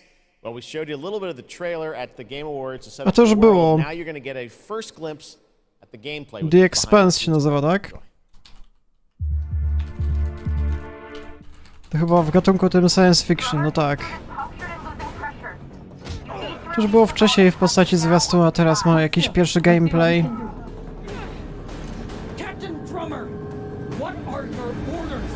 Czyli zajdziemy podejmowanie decyzji. Obviously one of those universes that has a ton of opportunities to tell great stories. One of the things I'm super excited about is the zero Ciekawy stuff that gameplay właśnie a big 0G. part of when we're making the game, not only are we thinking about the characters, we also have to think about how can we evolve the genre in any way that will make players excited to be part of this universe and feel like they're engaging in something rather than just being a passive audience member. You'll figure something out. I know you will. It's actually been a really interesting thing as an actor to explore some of her more vulnerable sides that by the time we meet her in the series, they've been cauterized. Because this score drummer, this is the greatest score any scavenger has ever come across. You'll need me if you want any chance of unloading it.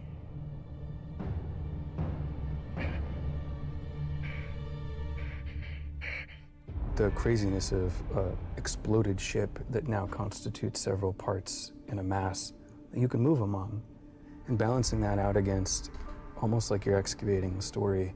That's a personal story. Those are people, those are characters, and you are now among No ciekawa historia. ghosts, whatever they were doing right before they died. Being a scavenger, it's a pretty dark job. Jeżeli nie wyjdą w tym okresie, jak to będzie wychodziło, jakieś ciekawe tytuły, może to nagram w sumie rzadko w coś takiego. Cisnę, patrzcie, jaki horror. Urwane głowy, kto za tym stoi.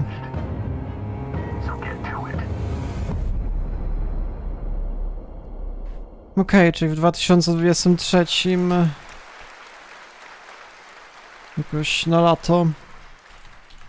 Speaking of adapting things from one medium to another, here's a film adaptation that into a game which I don't think you would have ever expected. Check this out. Adaptacja filmowa, która będzie grą? Adaptacja pewnie z książki? Z książki na film, później z filmu na grę, nie?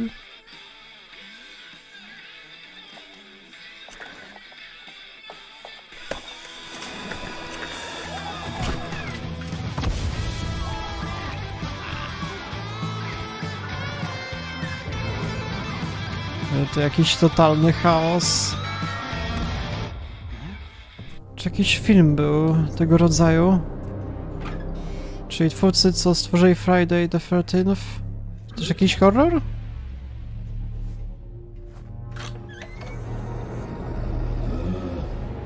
To jeden z tych starszych jakichś horrorów, to może...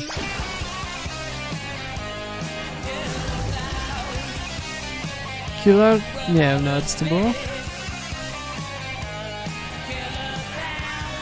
Horror z klaunami multiplayer. Killer Clowns. To takie były filmy? Pierwszy raz o tym słyszę, nie wiem, takie super stare muszą być. Goats, Killer Clowns, we got it all tonight at Opening Night Live. Now we've got another brand new game announcement from a European publisher for a sci-fi action adventure. Here we go. Znowu gra science fiction, co tym razem? Coś nowego.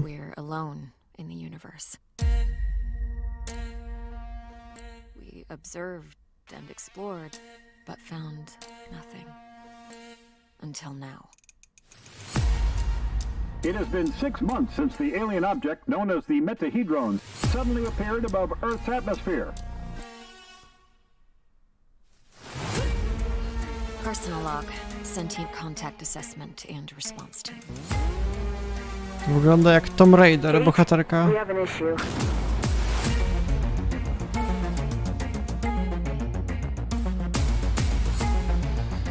Ciekawe nawet. Gra fabularna bardziej. Graficznie nieźle wygląda. I to wszystko jest w grze chyba, w silniku.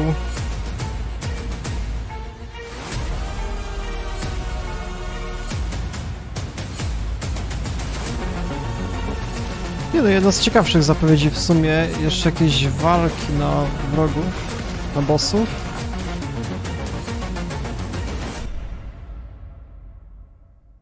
Scars Above.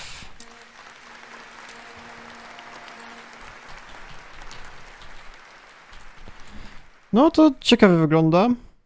Now we're going to talk about Gamescom Goes Green, which is an initiative that has made Gamescom Chyba jedna the z first ciekawszych climate-friendly gaming event produkcji. in the world. The core event and this show, Opening Night Live, I'm happy to say, are 100% climate neutral for the first time, and that's something we all should be very proud of. You guys are part of that too. Now, as part of this initiative, Gamescom, along with the United Nations Environmental Program Initiative, Playing for the Planet, are going to give out the first ever Gamescom Goes Green Award to the best sustainability concept from an exhibitor here at Gamescom. And the nominees are Microsoft, Xbox, Yuki, and the Indie Arena booth. And to find out the winner, let's turn it over to Melly. Thank you, Jeff. And yes, the winner of this year's Gamescom Goes Green Award is Yuki. And here to accept the award is Dr. Czy jeszcze będzie około 40 minut. Jestem zainteresowany, jak to się zakończy.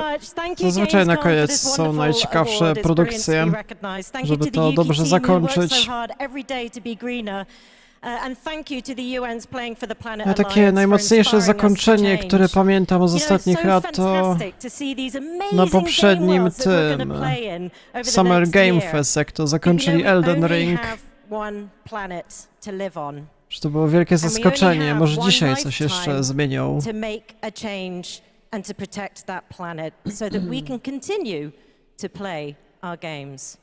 So everybody, whether you're a player or a business, can make one small change starting tomorrow, and together we can play more games together and save the planet. Thank you very much. Thank you, Joe, and Tak congratulations jest, gramy w gry i once again ratujemy to planetę. Yuki. And remember, it is not only the organizers or exhibitors that can go green. All of you can also make a change by donating to the Gamescom Forest. So plant your Gamescom tree today. Jeff, back to you. Awesome. Thank you very much, Melly. Congratulations to Yuki. Now it's time to announce a brand new game from a new studio of industry veterans working on an ambitious new RPG. Here's the first tease. Jakiś nowy RPG. Czyli stworzyli Fallouta, stworzyli Skyrima. Okej, The Outer Worlds. Co to jest? Something Wicked Games?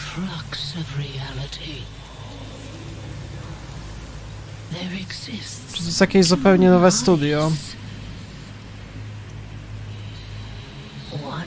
Before the shadow, and one behind the eye. Przez chwilę myślałem, że to może być Evolved, ale to jednak coś zupełnie nowego.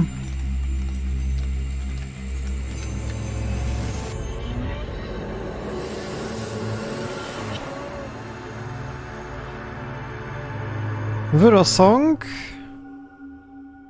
Jak to w ogóle przeczytać? Dobra, zapiszę. Po raz kolejny coś super tajemniczego, nie wiem. Xbox and Age of Empires 4 that continues to expand.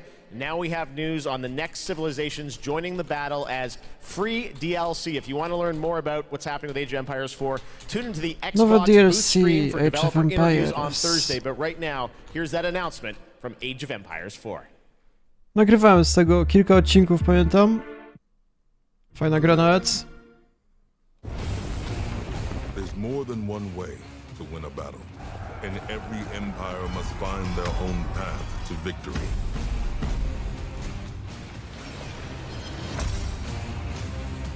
Chociaż niektóre osoby, z tego co wiem, wolą i tak przy tej dwójce zostać. To najlepsza gra z serii chyba.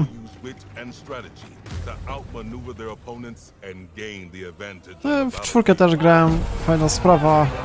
Polecam wypróbować na przykład na tym Game Passie. With powerful siege tools and the ability to rally large formations, the Ottomans can keep the pressure on to bring down their enemies' defenses.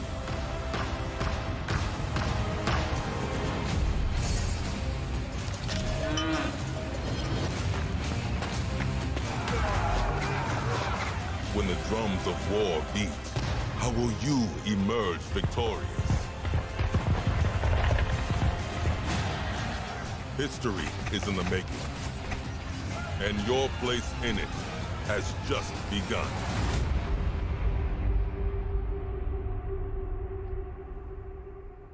No, 25 październik. To chyba będzie akurat mniej więcej na rocznicę tego Age of Empires, nawet nie wiem. O, Gotham Knights. Time to head to Gotham. You guys excited for Gotham Knights? Well, you don't have to wait long. It is coming this October, and Batgirl, Nightwing, Robin, and Red Hood are going to take over in Gotham Knights. You're probably wondering about the story. Who are the villains? Well, we've got a lot to share in this brand new trailer, and also some exciting news. The release date is going to be a little earlier than you expected. Check this out. Czyli co, premierę przesunęli na wcześniej. To była pierwsza taka chyba sytuacja w historii, nie wiem. Może jakiś wcześniejszy dostęp albo demo, nie? And I've known for a while now that someday, like him, I'd have to work with you.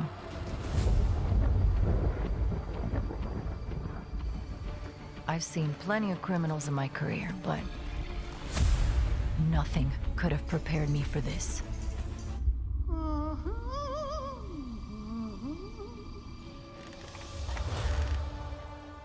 Well, well, if it isn't Brat Girl.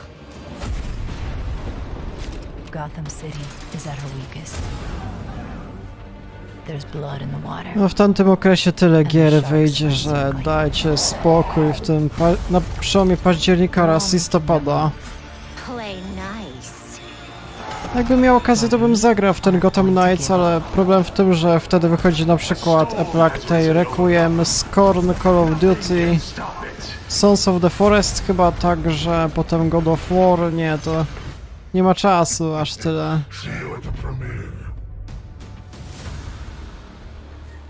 I need your help. Już chyba na tamten okres mam jakieś 7 serii zaplanowanych. Your knowledge. Your adaptability.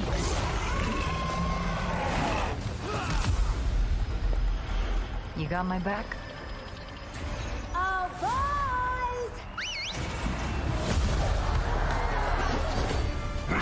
No może to przesunął na jakoś wcześniej, bo tam końcówka miesiąca była wystakowana, chyba jakoś to 20 miało wychodzić, nie pamiętam.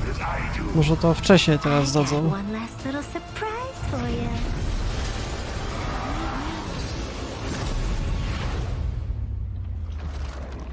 Jeszcze tryb kooperacyjny ma być, to też fajna sprawa jest. Nah, I'm just here to kick your ass.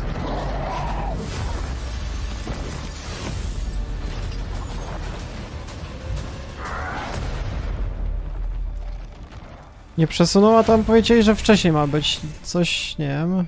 Nie, czyli dalej, 21. To czemu ten prowadzący powiedział, że wcześniej ma być trochę?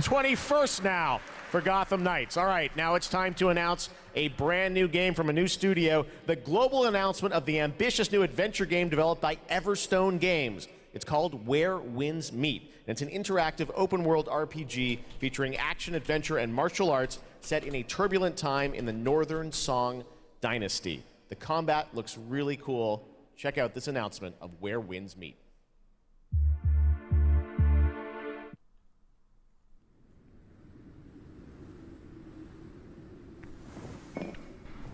Znowu jakaś gra przygodowa ambitna, to chyba wszystko w silniku gry z tego co widzę.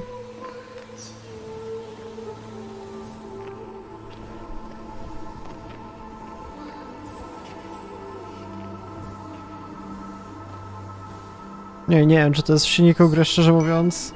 Ciężko powiedzieć.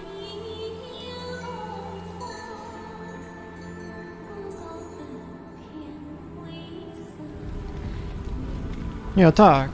Okej. Jest to jakieś wymieszane chyba fragmenty.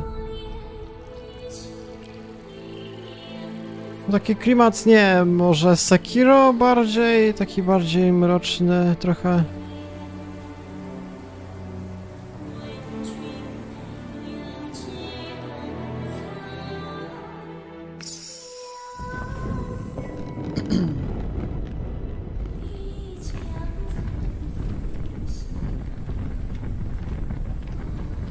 Nie, graficznie dobrze to wygląda, ale to, nie wiem, jakieś pomieszane fragmenty chyba kinówki i gameplayu, ciężko powiedzieć.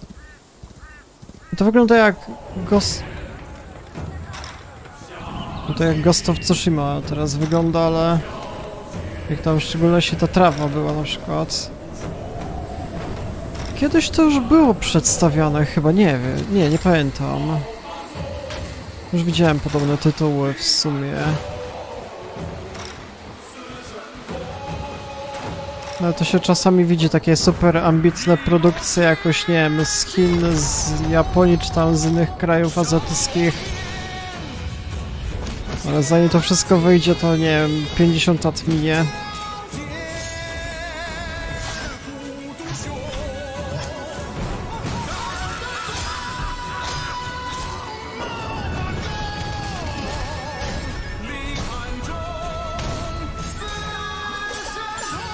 No to Black Myth Wukong jest najbardziej popularny z tych chyba azjatyckich. Są super ambitne. Coś tam jeszcze innego wychodziło i to jest chyba coś nowego jeszcze.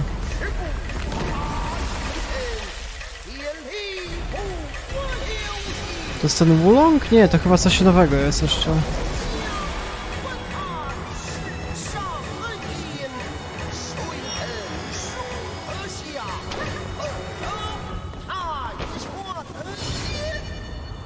Where winds meet, okej.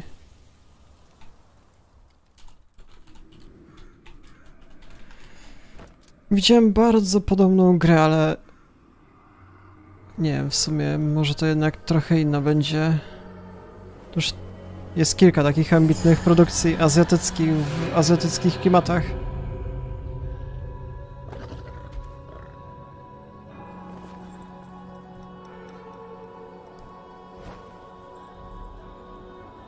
Nie, graficznie modele postaci, nie, dobrze to wygląda, ale kiedy to wyjdzie?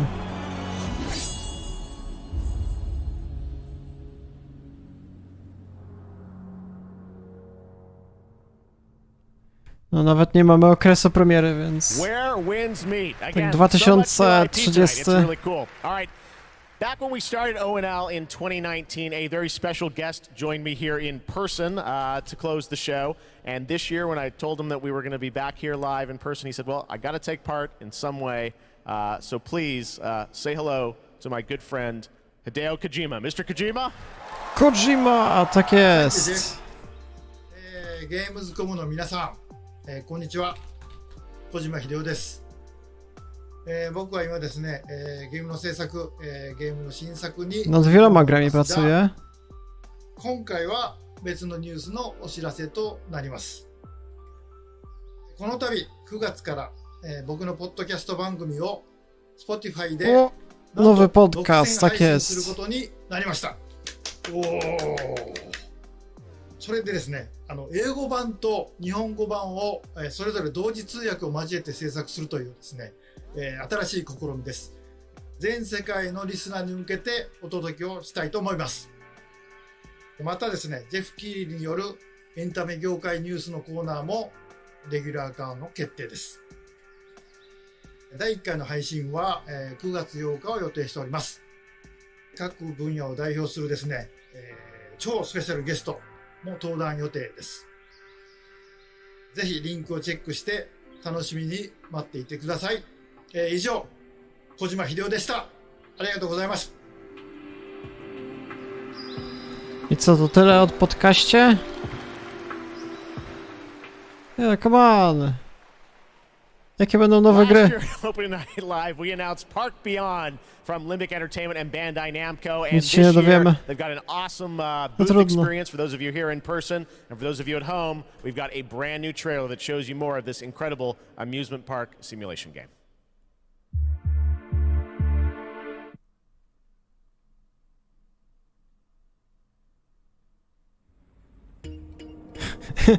Wpadł i pochwalił się swoim podcastem. A to widziałem tę grę, to jakieś tworzenie swojego parku rozrywki, tak? Zapomniałem, jak to się nazywa.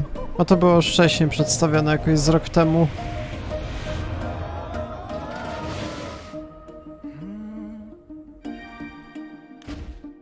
No mamy chyba pierwszy gameplay.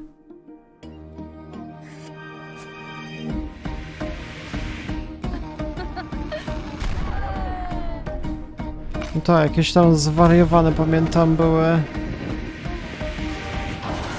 te triki, nie wiem, z jakiejś rakiety. Great job, guys. This has a lot of potential. Couldn't we go a step beyond? Ta-da!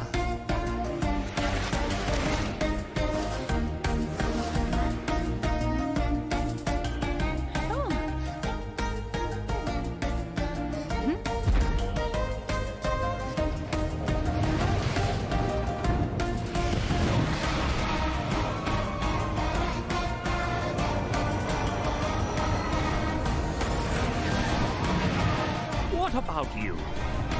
Will you go beyond your imagination? Park Beyond. A, to Park Beyond się nazywa, okej. 2023. The diversity of games we have here. Amusement Park Simulator. I love Theme Park back in the day. Great to see that's coming out from Limbic and Bandai Namco. All right, now it's time to share another special announcement here at Gamescom. Not a game, but a concept car. That's right, it's here at Gamescom, and I got to catch up with Oliver Heimer, the head of Mini Design. Jakiś samochód mają przedstawić? Gamingowy samochód RGB. All right, I'm over here at the mini booth with Oliver. This is the mini concept Aceman reveal. This looks so cool. I'm glad you like it. Well, let's take a look and learn more in this trailer.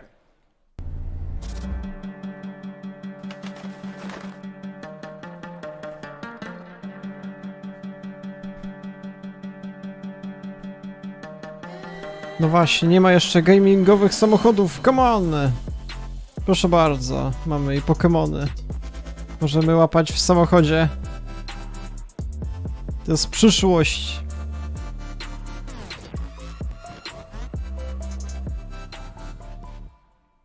Oh, this looks so cool. I have so many questions for you, Oliver.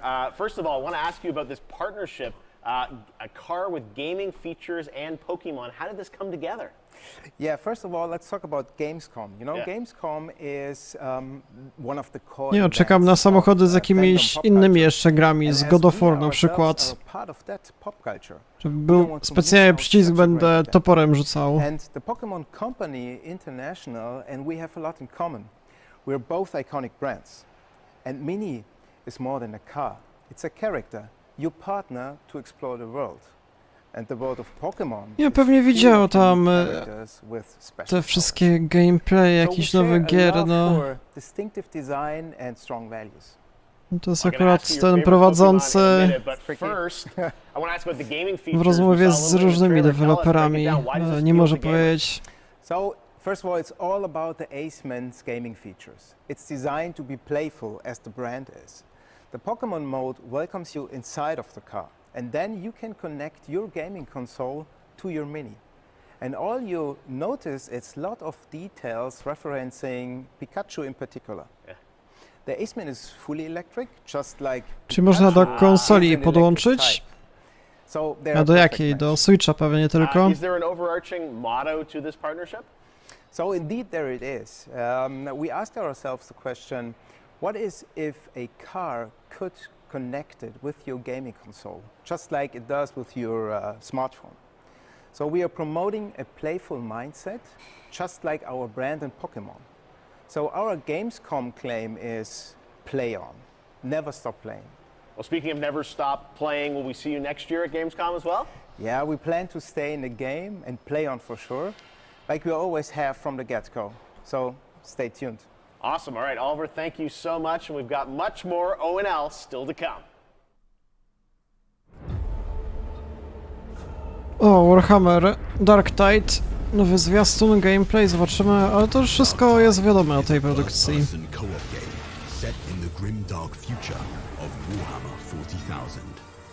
Tylko że przeniesiono datę premiery chyba na listopad. Are a reject, a convict freed to serve the Inquisition in this darkest of hours. It is your duty to fight, and, if necessary, die for the Emperor. To ciekawa gra kooperacyjna do 4 graczy, tam tworzymy swoją postać, to pamiętam. Ciekawy pomysł.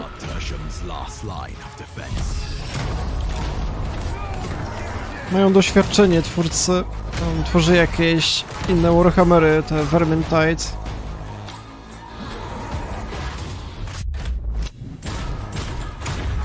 Ta, to będzie jeszcze na Game Passie, jak mnie pamięć nie myli, to pewnie nagram tam, nie wiem, kilka odcinków może.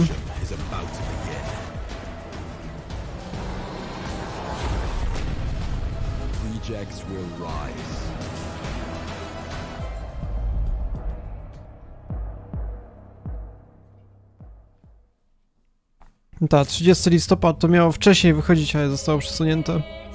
Once upon a time, there were two twin sisters. Zora. No to coś nowego chyba? Jakaś gra indie? Nie, zagazowało się. Once upon a time, there was a freak with no face. Stop it! You can't hide from Baba, princess. How much longer you want to be a nobody? I just need to find the red oak. What you really want to find is... Tam też na Xboxie Series X oraz S wychodziło chyba. O kurde, patrzcie na to, FPS będzie jednak. O, to ciekawie wygląda. To jakaś produkcja indie nowa. Tylko stream się już trochę zawala, nie wiem.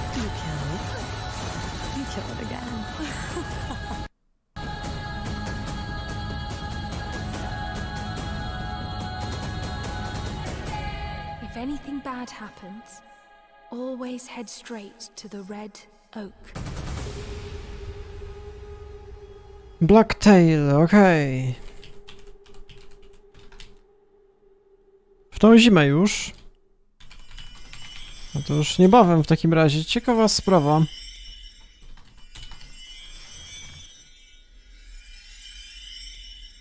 Red Bull gives you wings. Kurde, coś się dzieje z tym streamem, halo, panowie. Co jest nie tak? Każdemu może... Kurde, dajcie mi spokój z reklamami.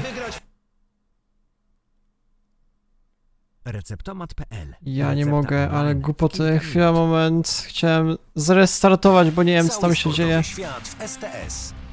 Jesteś gotowy, możesz wygrywać. 100 000 osób tu prawie ogląda. Kurde, i mnie ominęła jakaś gra, nie wiem co to było, ale to jakieś gry mniejsze indie chyba teraz są. No co jest z tym streamem? Porąbało ich. No to jest oficjalne.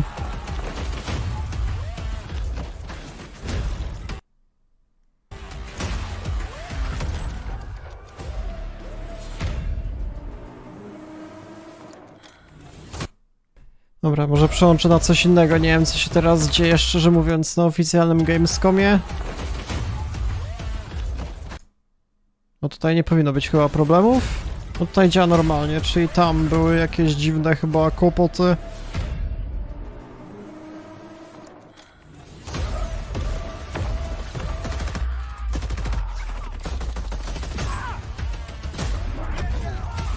No w każdym razie mamy do czynienia chyba z jakimś FPS-em nowym, co to w ogóle jest, nie kojarzę.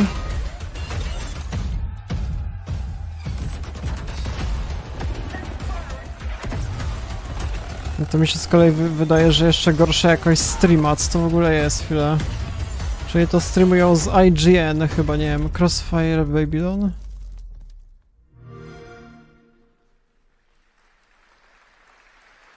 And now it is time for a final award.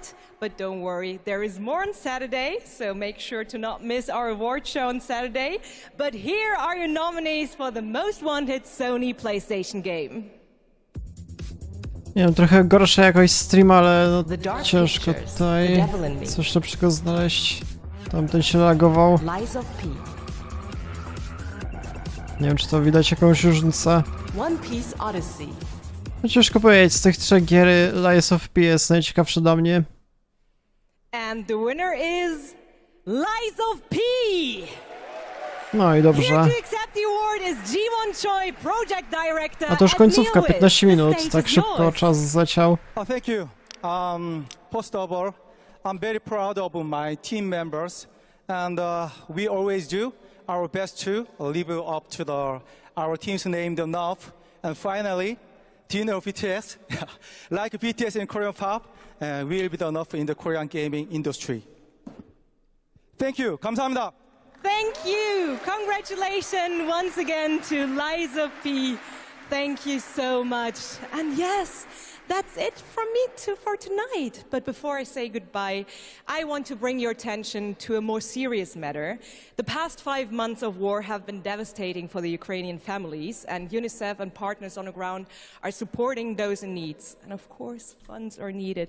So please consider donating at unicef.org if it's possible. And yes, we have to take care of each other. Gamescom also supports the development of Antura, the language learning game for Ukrainian children. Antura is based on an app which was made for Syrian war refugees to learn the local language. And I mean, in times like this, it is more important than ever to take care of each other. And I hope you keep that in mind, not only for Gamescom this week, but way after. Thank you so much. That's it from me, and have a wonderful Gamescom. Jeff? Back to you. Thank you, Melly. Great to have you with us. We got a few more games to go. Now, one of the great things about Gamescom is we love to profile games made in Germany, and this next game was made by 4 students in Berlin. It was a big success on Steam, and now it's coming to a new platform, and we've got the announcement right now. Jakaś gra, co była wcześniej. Zobaczmy. Na Switchu. A nie kojarzę takiego tytułu, co to w ogóle jest. Jakaś mniejsza produkcja indie.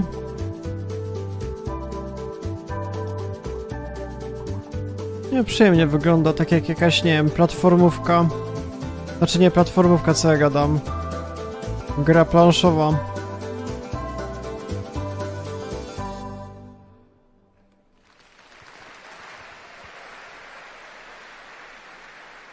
Cute, beautiful, now we're gonna get dark.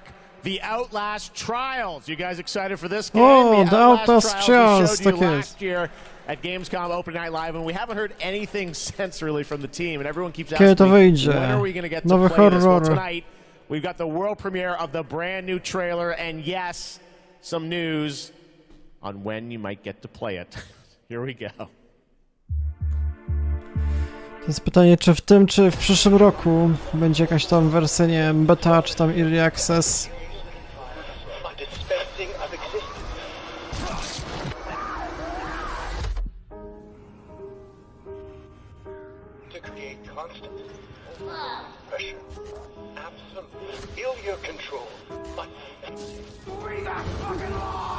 To ma być jakaś rozgrywka kooperacyjna.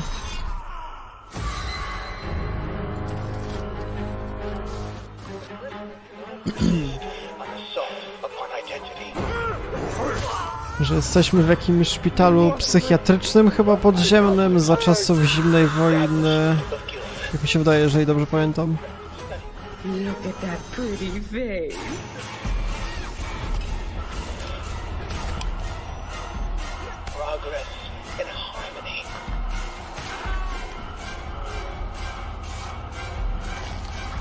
Ta gra może być single player, ale jest nastawiona na kooperacyjną rozgrywkę.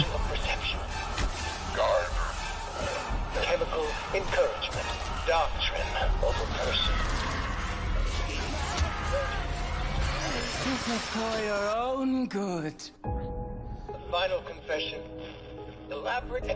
Jakie brutalne śmierci, wyrwał mu tam język, czy co? No, ciekawa wizja świata. Podziemne jakieś tajemnicze bunkry.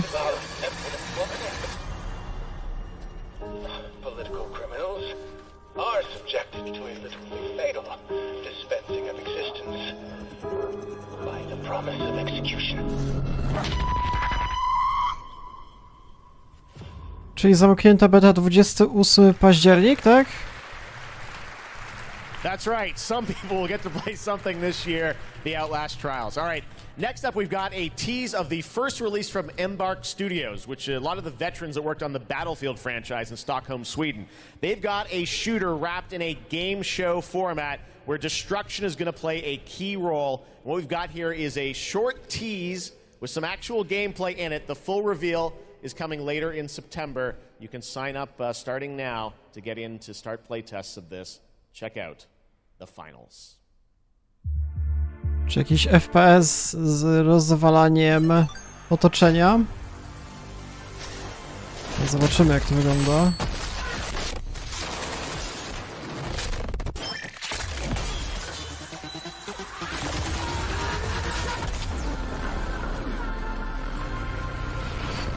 No dużo się nie dowiedzieliśmy, ale ciekawie to wyglądało na tych fragmentach, że tam można wszystko niszczyć. Ciekawe. All right. We got one more game for you tonight at Gamescom Opening Night Ostatnia gra. Live, and this is one we've all been waiting a long time for. Silent Hill, come on! Co może jeszcze być innego? Na co ludzie czekają?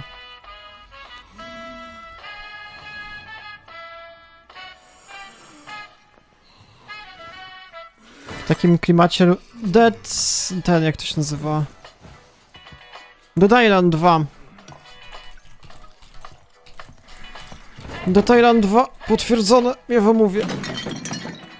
To były z tego teasery z tym bohaterem. I to wyjdzie w 2023 podobno. Były takie plotki. Już nie pamiętam kiedy, jakoś tam chyba nawet na początku. Jakoś marzec, już nie pamiętam. No zobaczymy.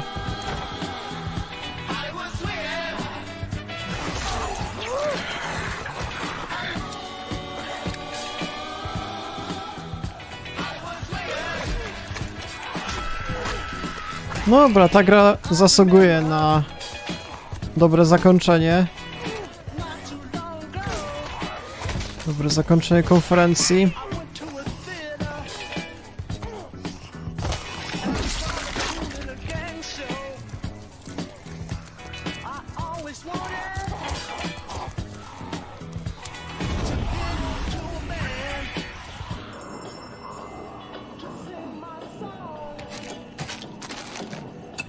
Pierwszy zwiastun to chyba jakoś 10 lat temu wychodził, że tam nie wiem kiedy.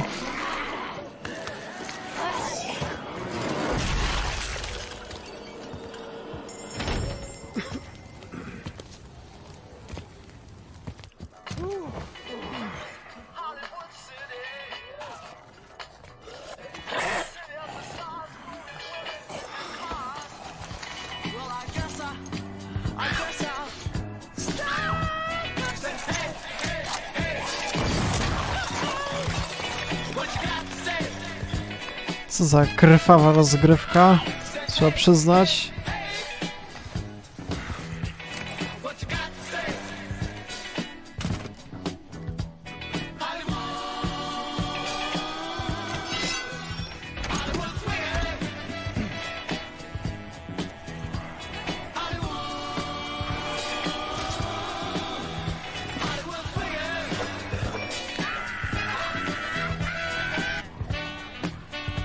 Dobra, to ewidentnie najważniejsza zapowiedź z tej konferencji, proszę bardzo. 3 luty.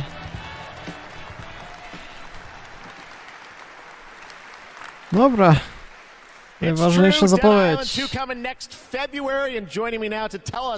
About this long-awaited game is Khan. Khan, great to have you with us. First of all, let's explain a little context to that trailer we saw. Who is that character that we meet? Thank you, Jeff. It's great to be here. So you just met Jacob, and he is just one of our 6 playable characters. Our zombie slayers have larger-than-life personalities and unique dialogue, which fits in with a very pulpy and irreverent tone, as you could tell. I see the tagline there, see you in Hell A, so it looks like we're heading to Los Angeles in this game?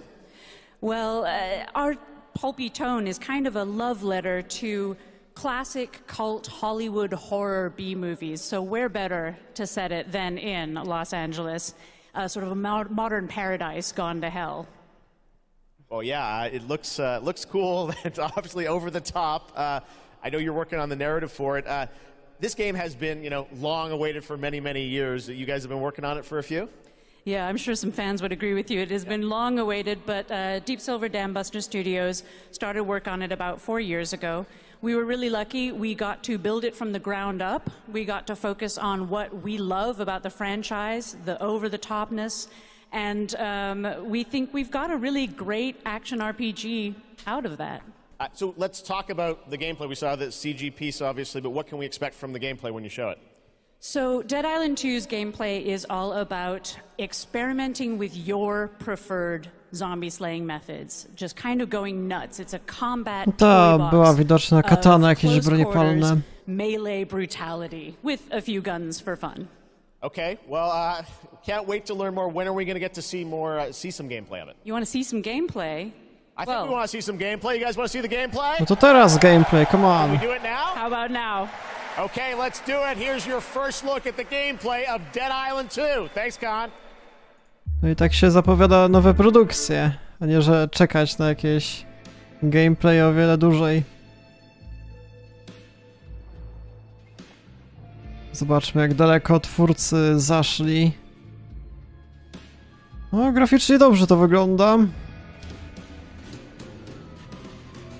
Wcześniej były z tego gameplay, ale to 10 lat temu, to nie wiem, czy to inny deweloper za tym stał, czy jak? Już nie pamiętam, tak tego nie siedziłem.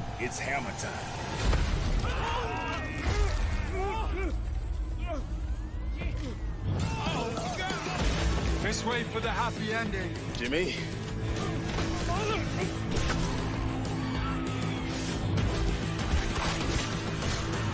Humanity's survival depends on the red gold pumping through my veins. Well, sounds like you're the star of the show now. This motherfucker! Nie no, modele bardzo dobrze się prezentują.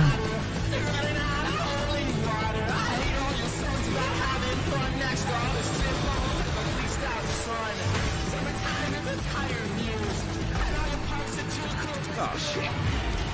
Boom! Gods and whiskey! I will not have this devil in my house!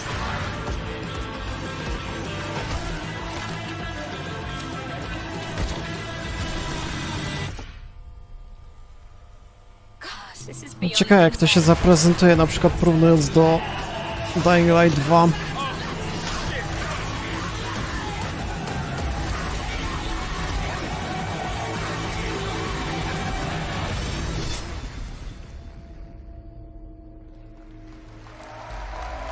Już można preorder składać, także na starą generację konsol. Fajna sprawa.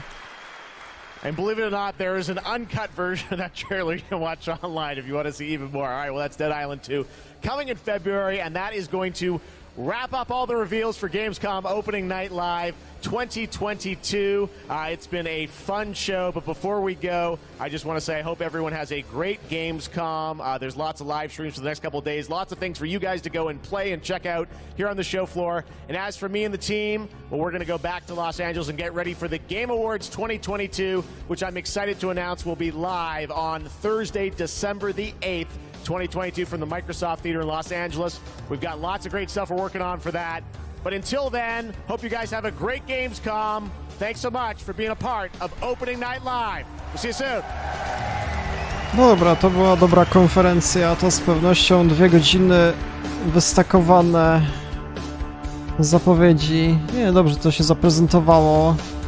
Jedna z najlepszych konferencji w tym roku, nie pamiętam w sumie lepszej, co tam było jeszcze wcześniej. Coś tam było od Sony, pamiętam, ale jakaś super krótka. Że tam na przykład ten Resident Evil 4 przedstawiono, albo The Callisto Protocol po raz pierwszy, więc to było fajne. Dobra, mamy z tego listy jakiś, nie wiem, kilkudziesięciu nowych tytułów, więc z pewnością zrobię z tego dłuższą listę. Ale to nie dam rady na jutro, to z pewnością, ponieważ jeszcze jutro będzie kolejne wydarzenie o 20:00. Future Game Show. Chyba za 2 dni będzie jakiś tam z tytułami indie. Ogólnie ten Gamescom trwa przez jakieś chyba 5 dni do soboty, czy tam do niedzieli, więc jeszcze się będzie długo działo. Więc tak, spodziewajcie się, że będzie ten odcinek podsumowujący jakoś pewnie w sobotę. Będę tworzył przez cały tydzień i na koniec tygodnia, nie wiem, dłuższa lista będzie z pewnością. A więc jeżeli chodzi o cały stream, to było na tyle. Już chyba nie ma co więcej przedłużać. Mam nadzieję, że stream wam się spodobał, że się czegoś dowiedzieliście interesującego. No i będzie kolejny stream już jutro o 20:00 pewnie. Jeszcze i chyba tyle. Nie wiem, czy jeszcze będą jakieś streamy z Gamescomu, zobaczymy. Dobra, więc to było na tyle. Ja się z wami żegnam. Do jutra.